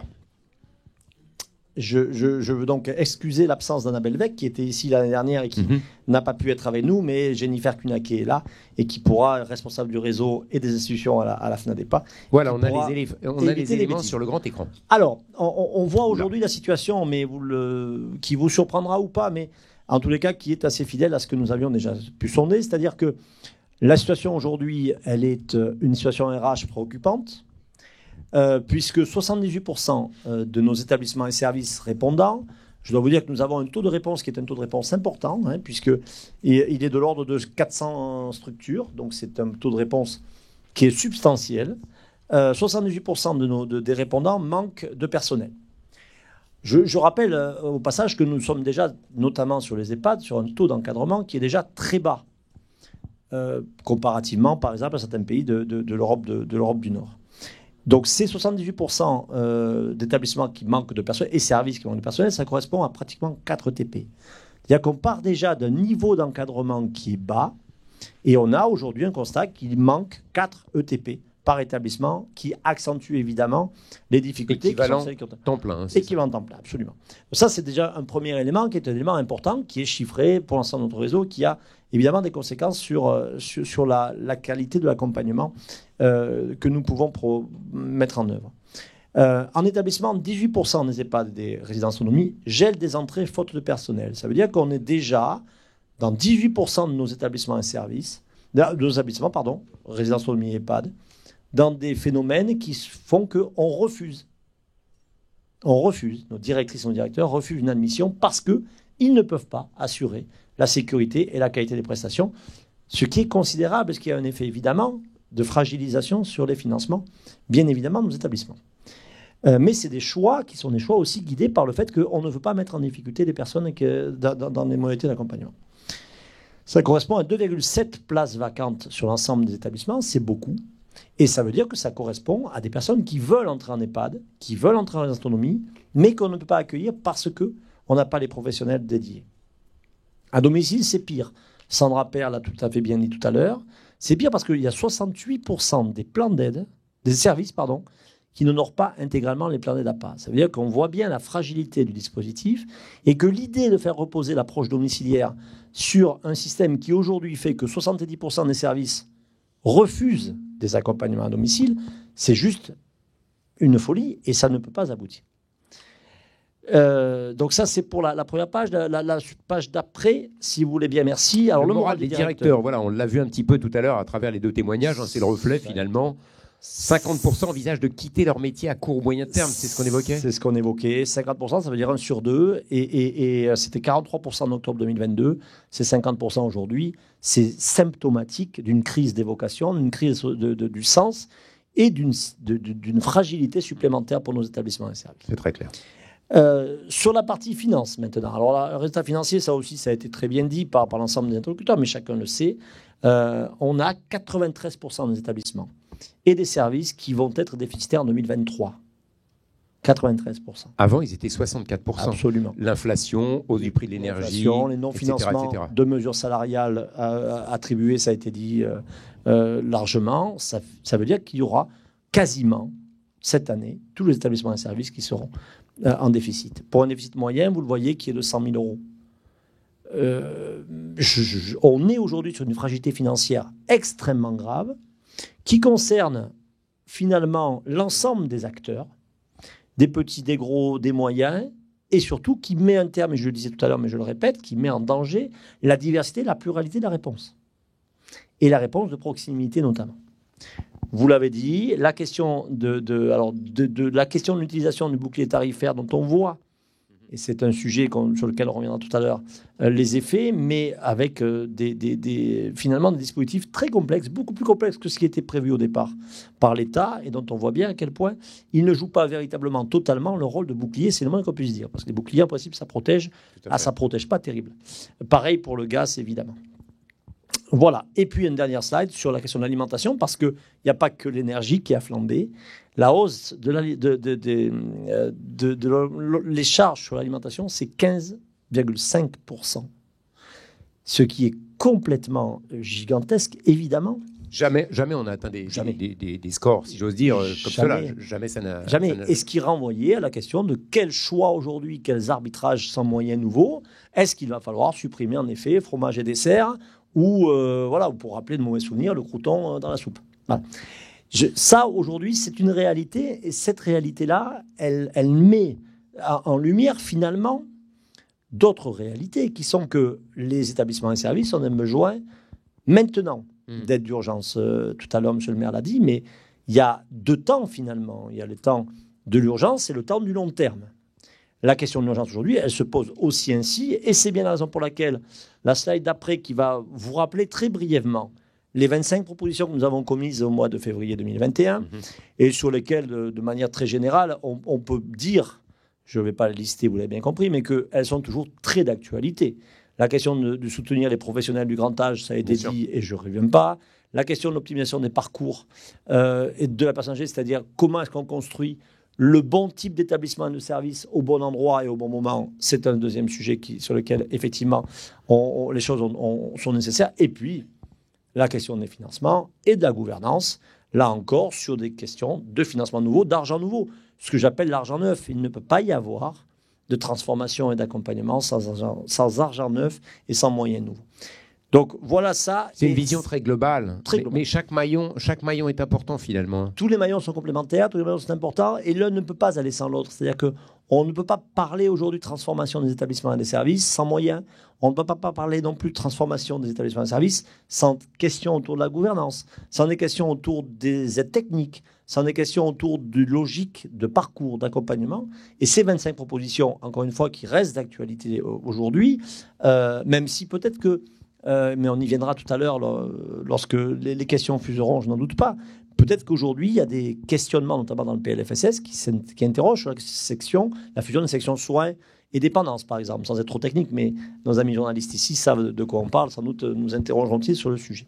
En tous les cas, aujourd'hui, nous, on a ciblé 8 actions d'urgence, 8 actions prioritaires, qui sont issues des 25, mais qui sont celles qui nous paraissent plus prioritaires. Alors, pourquoi 8, pourquoi pas 9 ? Parce que 8. Voilà. Il y a des choix qui sont faits. En tout cas, ce sont les 8 points d'action impératifs à mettre en œuvre rapidement. Donc, c'est 8 actions. Sur le court terme, aujourd'hui, on dit et on répète qu'il faut créer 100 000 postes sur 5 ans dans le secteur établissements et services. Pas 3 000 comme l'année dernière, enfin comme cette année, pas 6 000 comme le PLFSS le prévoit, mais 100 000 en 5 ans. Voilà. C'est les conditions, c'est pas moi qui l'ai écrit, c'est Myriam El Khomri, qui avait travaillé suffisamment le sujet pour ne pas dire de bêtises au moment où elle a établi son rapport. Il faut, pour non seulement remplacer ceux qui s'en vont, et on sait pourquoi ils s'en vont, ils l'ont dit, ils l'ont exprimé depuis 15 heures, mais aussi créer de nouveaux postes, parce qu'on sait qu'il faut plus de professionnels pour prendre du temps, pour accompagner, pour aider, pour guider. Il faut créer 100 000 postes sur 5 ans. Il faut, deuxième axe, accélérer le versement des aides financières sur l'énergie. Je le disais, le bouclier et l'amortisseur, parfois, ils sont un peu percés. On a des collègues qui peut-être sont encore en ligne qui nous expliquaient qu'en un trimestre 2023, ils avaient la même facture d'électricité et de gaz que dans toute l'année 2022. Alors, si l'amortisseur et le bouclier, c'est ça, ça n'a pas donné porté ses fruits. Donc ça, c'est un sujet évidemment très important pour ne pas que dans un an, les communes qui gèrent des CCAS ou des associations ou d'autres se retrouvent en difficulté telle qu'ils plient boutique. Troisième sujet, indexer les tarifs et les budgets des établissements et services sur l'inflation. C'est la même logique budgétaire, économique, pour protéger les établissements, parce qu'en protégeant les établissements et les services, on protège ceux qui y travaillent et ceux qui sont accueillis et accompagnés.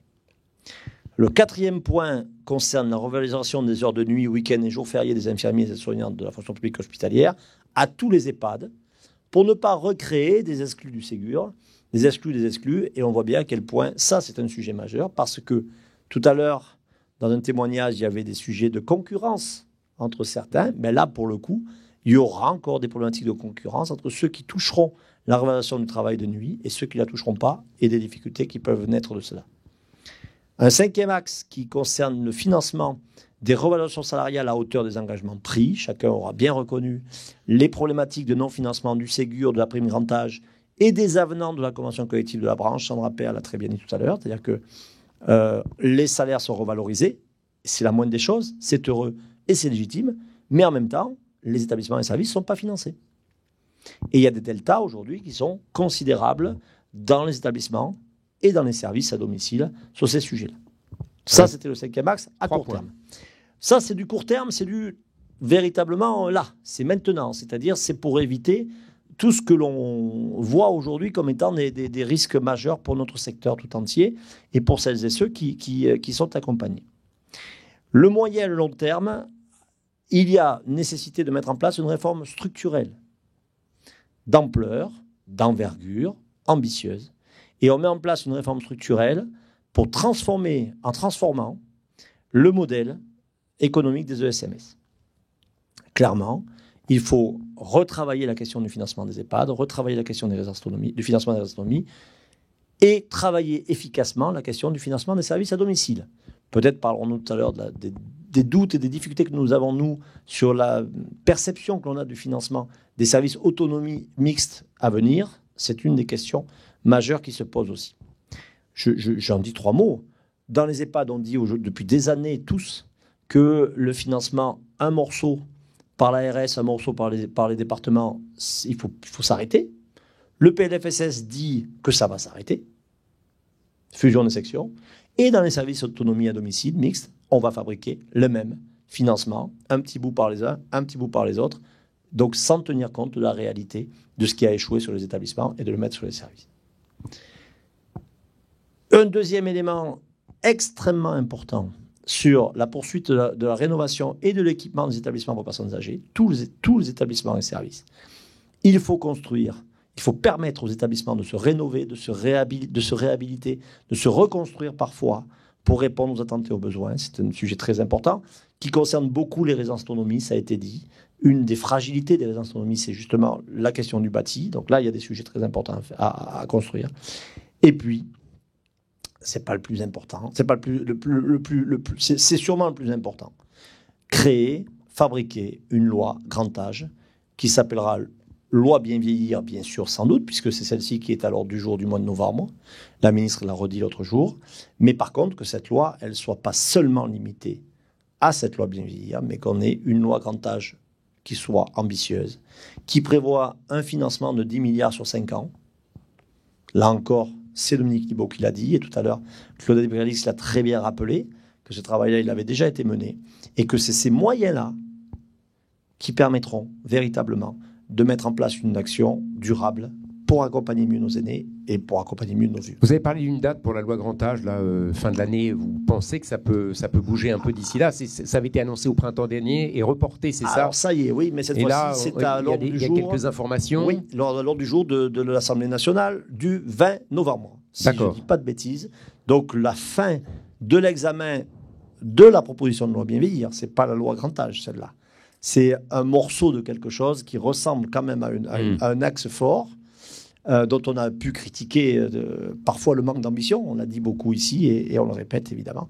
Mais en tous les cas, c'est une pierre qui est posée, mais qui est de toute façon insuffisante parce que la loi Grand Âge et Autonomie, elle doit traiter de 4 sujets majeurs que ne traite pas la proposition de loi Bien Vieillir. Le premier sujet, c'est le sujet du financement. L'intérêt de la loi Bien Vieillir, c'est qu'elle engage sur un financement pluriannuel. Voilà, c'est l'idée de programme de financement. Nous, on dit il faut un financement pluriannuel, une programmation, avec 10 milliards. On reste à 10 milliards parce que ça a été chiffré comme ça. Moi, je ne sais pas vous dire si 10 milliards, ça suffit, mais en tout cas, 10 milliards. Le deuxième élément que doit intégrer cette loi Grand Âge, c'est un élément autour de la gouvernance, de simplification des financements et avec une logique qui soit une logique sécurité sociale issue de la CNSA, de manière claire. Le troisième élément que doit traiter cette question de la Grand Âge, c'est une grande politique de prévention et pas seulement des préventions à 65 ans. C'est la prévention aussi en EHPAD, c'est la prévention aussi en résidence autonomie, c'est la prévention en service à domicile, des politiques de prévention fortes. Et le quatrième élément, c'est l'expression pleine et entière de la citoyenneté, où que l'on habite, quelle que soit la situation dans laquelle on vive. Et ça, c'est quelque chose de sociétal et ça ne peut passer que par une grande loi sociétale. Merci Jean-Pierre. Y a-t-il des questions de la part des journalistes qui sont dans la salle et qui souhaiteraient poser quelques questions par rapport à... Monsieur. Ah, alors, on essaye juste, vis-à-vis peut-être des journalistes, d'abord de poser des questions et après il peut y avoir un échange ensuite qui se prolonge. Y a-t-il des journalistes qui souhaitent poser des questions, monsieur? Oui, bien sûr. Non, mais ça va être mieux. Bonjour, Noël Boutier du Média Social. Bon, j'ai des tonnes de questions, mais je vais en garder une seule pour l'instant. Dans l'urgence, il y a donc un fonds d'urgence qui a été annoncé par la ministre Aurore Bergé lors de la remise du rapport Pires-Beaune. Et des commissions départementales doivent se mettre en place sur le terrain. Bon, je pense que c'est trop tôt pour avoir des infos sur ce qui se passe vraiment dans les départements. Est-ce que vous avez capacité à faire une estimation des besoins urgents, puisque là il s'agit de l'urgence, si j'ai bien compris, donc pas des problèmes structurels, mais des problèmes d'urgence. Est-ce que vous pensez par exemple que la somme, le budget de 100 millions d'euros qui est pour l'instant dévolu à ce fonds sera suffisant, et s'il ne l'est pas, dans quelle proportion il ne le sera pas? Alors, la FNADEPA n'a pas eu les moyens de chiffrer au sein de son réseau. En revanche, je vais prendre des chiffres qui sont des chiffres connus, qu'ont fait d'autres fédérations pour le coup. Le chiffrage qui était issu de la demande de la mesure d'urgence était de 1,4 milliard. C'est-à-dire que les fédérations, établissements et services avaient chiffré en été, au début de l'été, à 1,4 milliard. Les fédérations de domicile et certaines grandes fédérations du champ des personnes âgées également, des établissements. Ce chiffrage de 1,4 milliard, il a été rappelé d'ailleurs, de manière récurrente, de manière régulière. Et on a en face 100 millions. Évidemment que ce sera très insuffisant. Parce que cette réalité-là de ces 100 millions, même si, encore une fois, on les salue, on les félicite, on s'en réjouit, mais ils seront très en deçà de ce qui, effectivement, était de nature à permettre à tous les établissements et services de passer sans aller puiser dans leurs réserves. Parce que c'est ça, la fabrication de ce que ça va inventer. Et tout à l'heure, le maire le disait, tant que les établissements ont des réserves, ma foi, ça passe. Et ces 100 millions, ils vont juste aider les plus en difficulté des plus en difficulté. Ça ne veut pas dire que ces 100 millions vont être suffisants. Ça, c'est le premier élément. Ce 1,4 milliard, il est un chiffre aujourd'hui qui est plutôt officiel. Deuxième élément, c'est que les commissions dont chacun se réjouit de la mise en œuvre sur l'ensemble du territoire, parce qu'il a un mérite, cette commission, c'est qu'elles traiteront de la même façon sur l'ensemble du territoire. Donc c'est heureux. C'est aussi heureux d'ailleurs de voir que ces commissions, elles vont construire sur les territoires du pluriparti. C'est-à-dire qu'il va y avoir les départements, la RS, la direction des finances publiques, etc. C'est heureux, et les partenaires. Aujourd'hui, nous sommes en effet, dans les informations que nous avons, un peu sceptiques sur la façon dont ces commissions vont se mettre en place de la même manière et comment et dans les mêmes délais. C'est-à-dire que je sais qu'ici ou là, il y a des départements qui ont construit déjà leur commission, d'autres pas encore. Donc là encore, il va bien falloir avoir une vision forte de ces questions-là. Et dernier élément de réponse à votre question, c'est que on voit bien que ces commissions, comme elles réunissent plusieurs acteurs, qui ne sont pas tous des spécialistes de tout, quelles vont être les conditions d'attribution entre les EHPAD et les résidences d'autonomie qui semblent être exclues aujourd'hui du dispositif, ce qui est absolument pour nous scandaleux. Voilà. Et je le dis avec force ici. Mais en tout cas, entre les EHPAD, les SAD et les SIAD, vous l'avez compris, ce n'est pas le même financeur. Comment vont être attribués ces financements-là de ces 100 millions d'euros? C'est pour nous beaucoup de sujets d'interrogation. Donc on trouve que sur le fond, c'est une mesure qui n'est pas à dénigrer, mais qu'elle est très largement insuffisante et dont les conditions aujourd'hui de mise en œuvre nous paraissent encore assez floues. Je vous passe le micro, monsieur. Bonjour, Jean-Yves Guéguen, la lettre des managers de l'action sociale. Juste sur la grande loi, je ne sais pas, vous avez d'assurance de la ministre ou pas? Parce que la loi va passer le 20 novembre à l'Assemblée. On ne sait pas quand ça passera au Sénat, ça sera peut-être qu'en 2024, il y a peu de chances qu'elle passe avant la fin d'année. Donc votre grande loi, quand est-ce qu'elle peut arriver? Est-ce que vous avez une assurance de la ministre ou pas? Aucune. Non. Non. Nous, la grande loi, c'est l'entêtement de la FNADEPA. Ouais, nous sommes des gens têtus, vous le savez, on a eu l'occasion de l'exprimer à plusieurs reprises. Mais on n'est pas les seuls d'ailleurs à vouloir une grande loi. Beaucoup le disent, et beaucoup disent que rien ne se passera sans cette grande loi-là. Mais aujourd'hui, nous n'avons évidemment aucune garantie, aucune certitude. La seule certitude que nous avons, c'est que ce qui est dans les tuyaux à peu près acté, c'est la proposition de loi Bien Vieillir. Au moins les 7 articles qui n'avaient pas pu être examinés au début de l'année. Et la feuille de route dont la ministre a encore redit qu'elle allait paraître bientôt. Mais de grandes lois, non. Et pourtant, l'enjeu aussi de la mobilisation d'aujourd'hui, mais l'enjeu de l'ensemble des acteurs aujourd'hui qui sont là, c'est de dire qu'on ne fait pas de grandes réformes avec des petits bouts de quelque chose. On ne construit pas des grandes réformes sans avoir un socle fort. Et ce socle, c'est une grande loi, mais comme nous, à la FNADEPA, mais comme d'autres l'ont déjà élaboré. Donc j'ai redit tout à l'heure un peu le socle, l'architecture un peu générale. Évidemment, sinon, ça ne marchera pas. Non, on n'a aucune garantie, et je ne suis pas d'un optimisme béat sur le sujet. Je vois Claire Bézieux aussi là-bas, au-dessus. J'ai repéré Claire. Malgré la lumière. Oui. Alors attendez, je vais vous amener le micro, ce sera plus simple. Ah, ça y est. Oui, bonjour. Vous en avez un, parfait. J'ai plusieurs questions. Juste là sur le fait de vouloir... Ah pardon, je ne me suis pas présentée, je suis désolée. Claire Bézieux, je suis journaliste à la Géronto News, un site qui s'adresse aux directeurs d'EHPAD notamment, mais aussi résidence autonomie, service à domicile. Merci. On a beaucoup de lecteurs. Je voulais savoir déjà votre souhait de solliciter Aurore Berger pour tout ça, pour lui rappeler les enjeux, etc. Je ne sais pas ce qui se passe dans sa tête, mais de ce qu'elle dit, on a l'impression quand même qu'elle a un peu compris, mais que tout n'est pas dans ses mains, etc.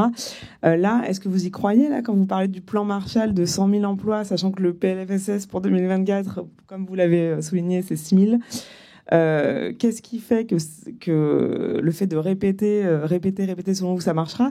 L'année dernière, le 4 octobre, vous avez été posé la question de est-ce que vous avez envisagé ou essayé d'associer d'autres fédérations pour peser plus? Est-ce que vous avez essayé un peu vous avez des retours d'autres fédérations cette année, vous avez essayé d'englober plus largement? Quid aussi d'aller dans la rue? C'était aussi une proposition de l'année dernière dont vous n'avez pas forcément reparlé cette année, même si c'est pas facile de mobiliser des résidents d'EHPAD notamment dans la rue, on s'en doute bien. Donc voilà, est-ce que vous êtes optimiste sur une mobilisation pure FNADEPA avec les chiffres, les montants que vous demandez, etc. Qu'est-ce qui changerait?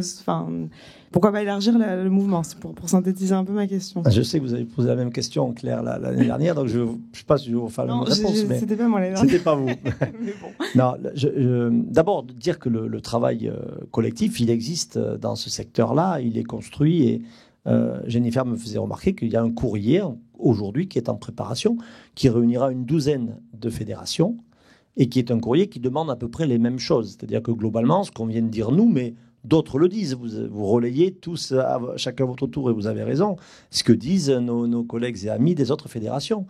Il n'y a pas beaucoup de différence dans la façon dont on le dit et dans un certain nombre de choses. Ça veut dire que le travail collectif, il s'opère.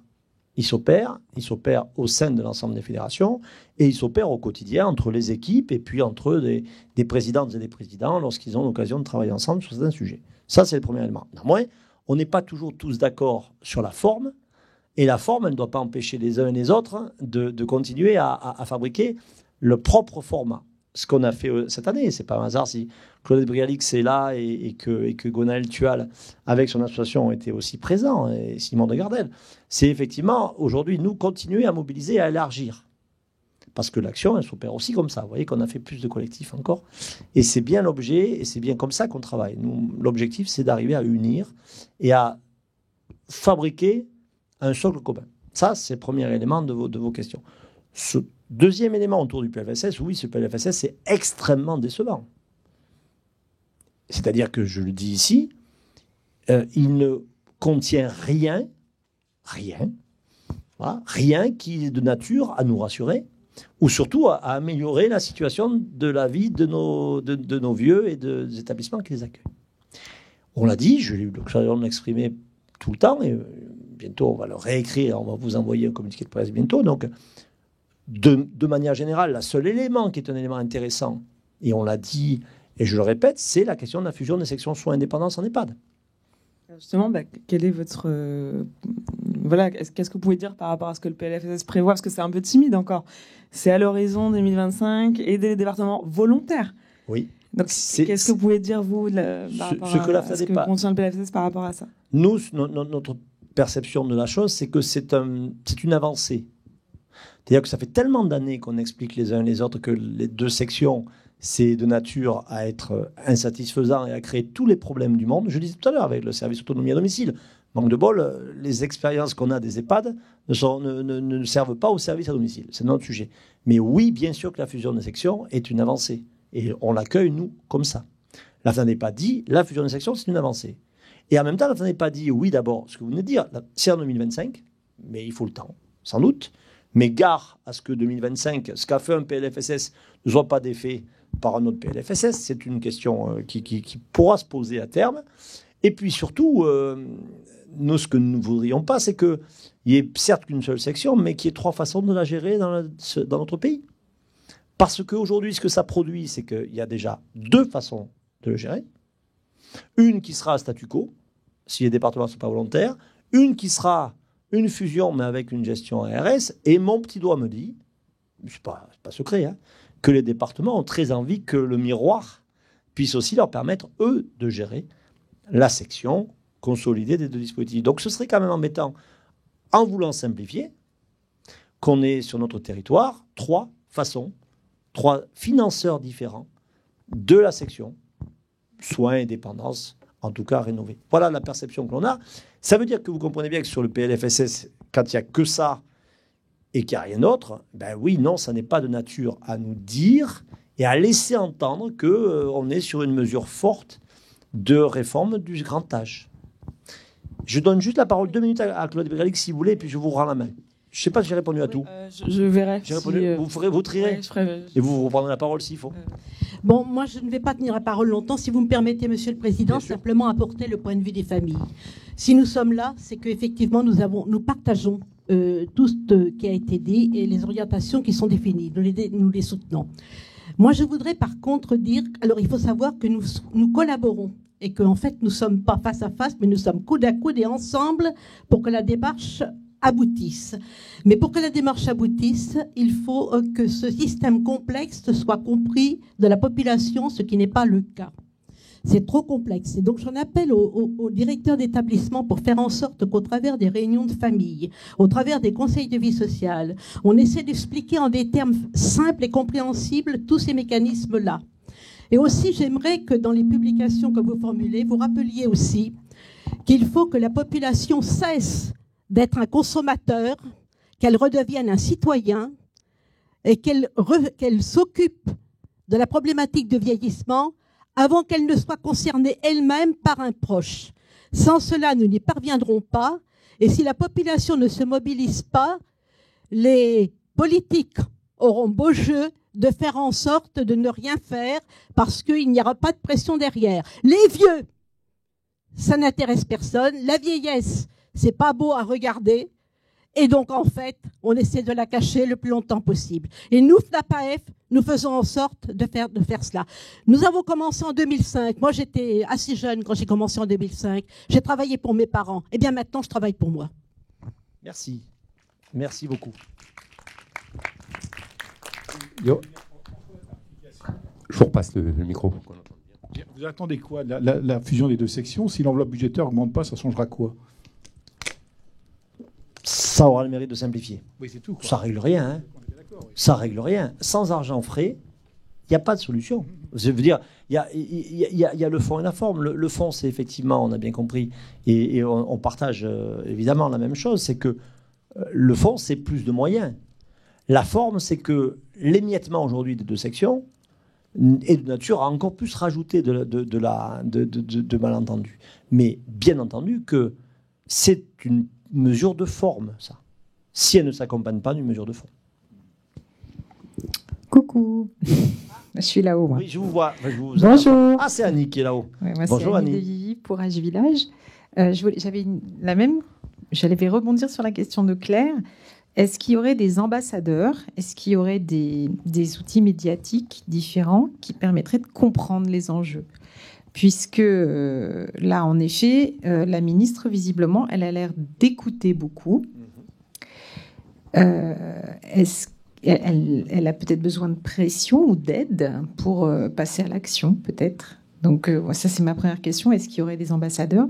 Et la deuxième, c'est sur la citoyenneté. Vous insistez beaucoup dessus. On est avec vous. Vous savez qu'on est dans la concertation CVS.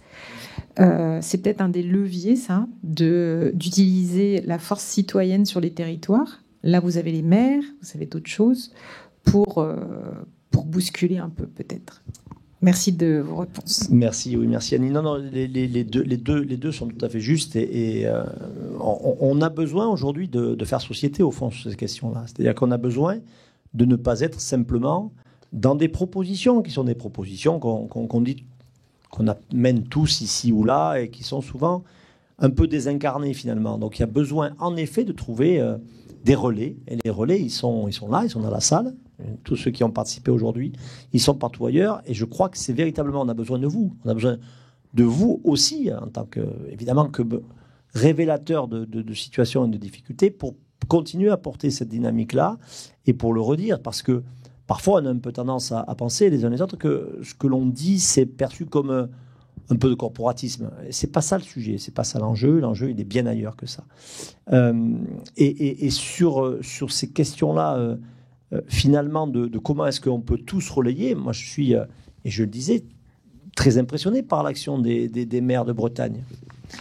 Parce que ces actions-là, elles sont complémentaires, elles sont assez inédites en fait. C'est-à-dire qu'on voit bien à quel point, quand c'est nous qui disons ça, on dit ouais, la fédération, ils feront leur boulot de fédération. Mais lorsque ce sont des élus de la République qui se mobilisent, qui sont présidents de CCAS, qui se mobilisent là-dessus, oui, il faut qu'on puisse agréger ces mobilités-là. Oui, il faut qu'on puisse surfer sur cette dynamique-là. Et oui, il faut qu'on arrive sans doute à aider chacun à sa place. La ministre a gagné des arbitrages parce que c'est aussi ça le sujet, fondamentalement. C'est comment est-ce que ces questions-là se posent. Et nous, en tout cas, on continuera, là, ça n'est pas à être constructif et qu'on continuera à dire ce qu'on est depuis longtemps et à aider l'ensemble des acteurs des politiques publiques, qu'ils soient à Paris, dans les ministères ou dans les départements. N'oublions surtout pas la force du militantisme de notre réseau, on l'a vu, et des présidents et des présidentes locaux qui ont au quotidien leur DT d'ARS et leur département et qui discutent avec eux aussi de politique publique. Parce que il ne faut pas négliger aujourd'hui la place des conseils départementaux dans l'élaboration de ces politiques publiques-là. J'avais juste une interrogation. Vous chiffrez à 10 milliards sur 5 ans le coût... après, je ne sais pas comment c'est chiffré, mais enfin bon, c'est un ordre de grandeur, j'imagine. Et ça bloque. Enfin, ça bloque depuis des années. Ça bloque le plan Libo, c'était il y a 3 ans déjà, ou 4 ans 4 même. 4. Et je vois que, par exemple, la mesure qui a été prise par le gouvernement de revaloriser le travail de nuit et le dimanche, ça coûterait 1,2 milliard à peu près. Donc on est 1,2 milliard sur un an, donc on est presque à la moitié de l'objectif sur. Donc on voit qu'il y a capacité à débloquer de l'argent sur un certain nombre de priorités. Bon, je dis pas, personne ne va nier l'importance de cette question-là. Et par contre, dès qu'on parle du grand âge spécifiquement, parce que là, ça concerne un peu le grand âge, mais pas beaucoup quand même, cette mesure de... on voit que ça ne bouge pas. Alors, qu'est-ce qui bloque d'après vous? Est-ce que c'est simplement la question budgétaire, Bercy, ou est-ce que ça va au-delà de ça? Je crois que ça va au-delà de ça. C'est-à-dire que je ne m'explique pas les raisons pour lesquelles cette politique publique-là n'est pas prioritaire parmi les prioritaires depuis autant d'années. Il y a tellement d'années qu'on sait le choc démographique, qu'on sait ce que sera notre pays en 2030. La ministre disait hier qu'en 2030, il y aurait plus de personnes de plus de 65 ans que de jeunes de moins de 15 ans. C'est inouï. Notre pays n'a jamais connu ça. Tout le monde le sait. Enfin, il n'y a pas de surprise sur ces sujets-là. Et à chaque fois, depuis la loi ASV, on va faire court, qu'il y a eu une ambition de faire une grande loi, elle s'est heurtée à une réalité économique, financière, qui a été plus prioritaire. Alors, je ne m'explique pas cette réalité-là. Je pense que ce n'est pas seulement de l'ordre de la politique publique. C'est probablement de l'ordre de la discrimination liée à l'âge, de la vision qu'a notre société, que nous avons tous, individuellement, sur la question du grand âge, sur la question de... Il y a quelques... Je crois que ce n'est pas au Congrès cette année, c'est au Congrès l'année d'avant, nous avons fait venir un anthropologue, sociologue du Sénégal. Il suffit d'entendre comment est-ce qu'en Afrique, on perçoit la question de l'âge, et on a compris que ce n'était pas la même chose chez nous. Et on voit bien à quel point il y a cette question-là, qui est une question foncièrement sociologique, et que malheureusement, les politiques publiques n'arrivent pas non plus, malgré ce que les uns et les autres peuvent faire, mais peut-être qu'on n'est pas assez nombreux aussi à se mobiliser sur ces sujets-là. Peut-être qu'on n'est pas assez nombreux. Sans doute, ça renvoie à la question de la ligne de vie, et peut-être devrons-nous trouver d'autres sources de relais, d'autres lieux d'information. Pour ne rien vous cacher, on a essayé d'avoir un parrain pour cette journée. C'est pas vraiment rêver, hein.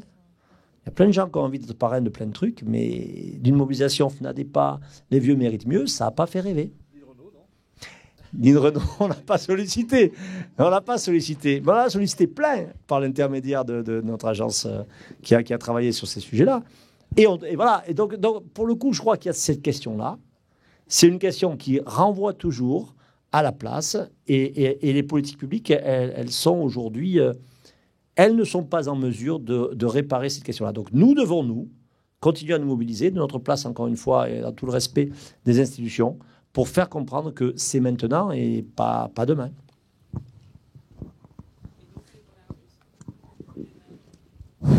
Aller dans la rue, c'est pas facile, Claire. C'est pas facile d'aller dans la rue. C'est pas facile dans la rue. D'aller dans la rue, c'est un sujet évidemment qu'on s'était posé. On va se reposer les mêmes questions. On va finir là dans quelques minutes. Je vais me retrouver avec notre directrice, avec notre bureau national, et on va dire et maintenant. Vous l'avez compris, Yvar l'a dit et je le répète, on va envoyer des courriers que chacun pourra signer, pas que moi, hein. Parce que moi, quand je fais un courrier à la ministre, ça a la force d'une fédération qui fait un courrier à la ministre. Si vous tous, ici et ailleurs, vous faites un courrier à la ministre, en relatant l'ensemble de ce que nous voulons, de ce que nous cherchons, le poids n'est pas le même. Ça renvoie sans doute à d'autres réalités. Et on se posera la même question. On a une réunion de bureau la semaine prochaine pour ne rien vous cacher, et on se dira, et maintenant on fait quoi? Alors je ne vais pas vous répondre maintenant, parce que sinon vous allez dire qu'il n'y a pas de démocratie à la FNADEPA. Mais en tous les cas, ce qui est sûr, c'est qu'on devra continuer cette mobilisation, l'amplifier. L'enjeu pour nous, c'est de faire en sorte que on soit aussi, mais avec la FNAPAF, avec l'Association française des aidants et avec d'autres, finalement, et avec les maires de Bretagne, et je ne doute pas que les maires de Bretagne deviendront demain les maires d'autres régions que de Bretagne, hein. Je n'ai pas de crainte sur le sujet. On va aussi mener des actions auprès de l'Association des maires de France dans chacun des départements pour aussi emmener avec nous des élus de la République pour aussi peser là-dessus, sur ces questions-là. Et on continuera en tout cas le mouvement, on va l'amplifier. Et on va le faire, vous l'avez compris, non pas pour nos 1500 adhérents, mais on va le faire pour l'ensemble de ceux qui sont vieux aujourd'hui et de ceux qui auront la chance d'être vieux demain. Ce qu'on espère bien. Pas d'autres questions? Merci beaucoup à tous d'avoir participé à cette conférence de presse. Jean-Pierre, merci beaucoup. Peut-être le mot de la fin, Ivar. Merci à vous. Vous nous avez formidablement bien accompagnés. Merci à tous les techniciens qui ont été très bons, il faut le dire, et on était bien installés. Et puis merci à vous tous qui avez participé ici, participé ailleurs. C'était encore une fois une belle journée, et votre présence et votre appui et votre militantisme nous honorent. Merci à tous. Merci beaucoup. Bonne fin de journée.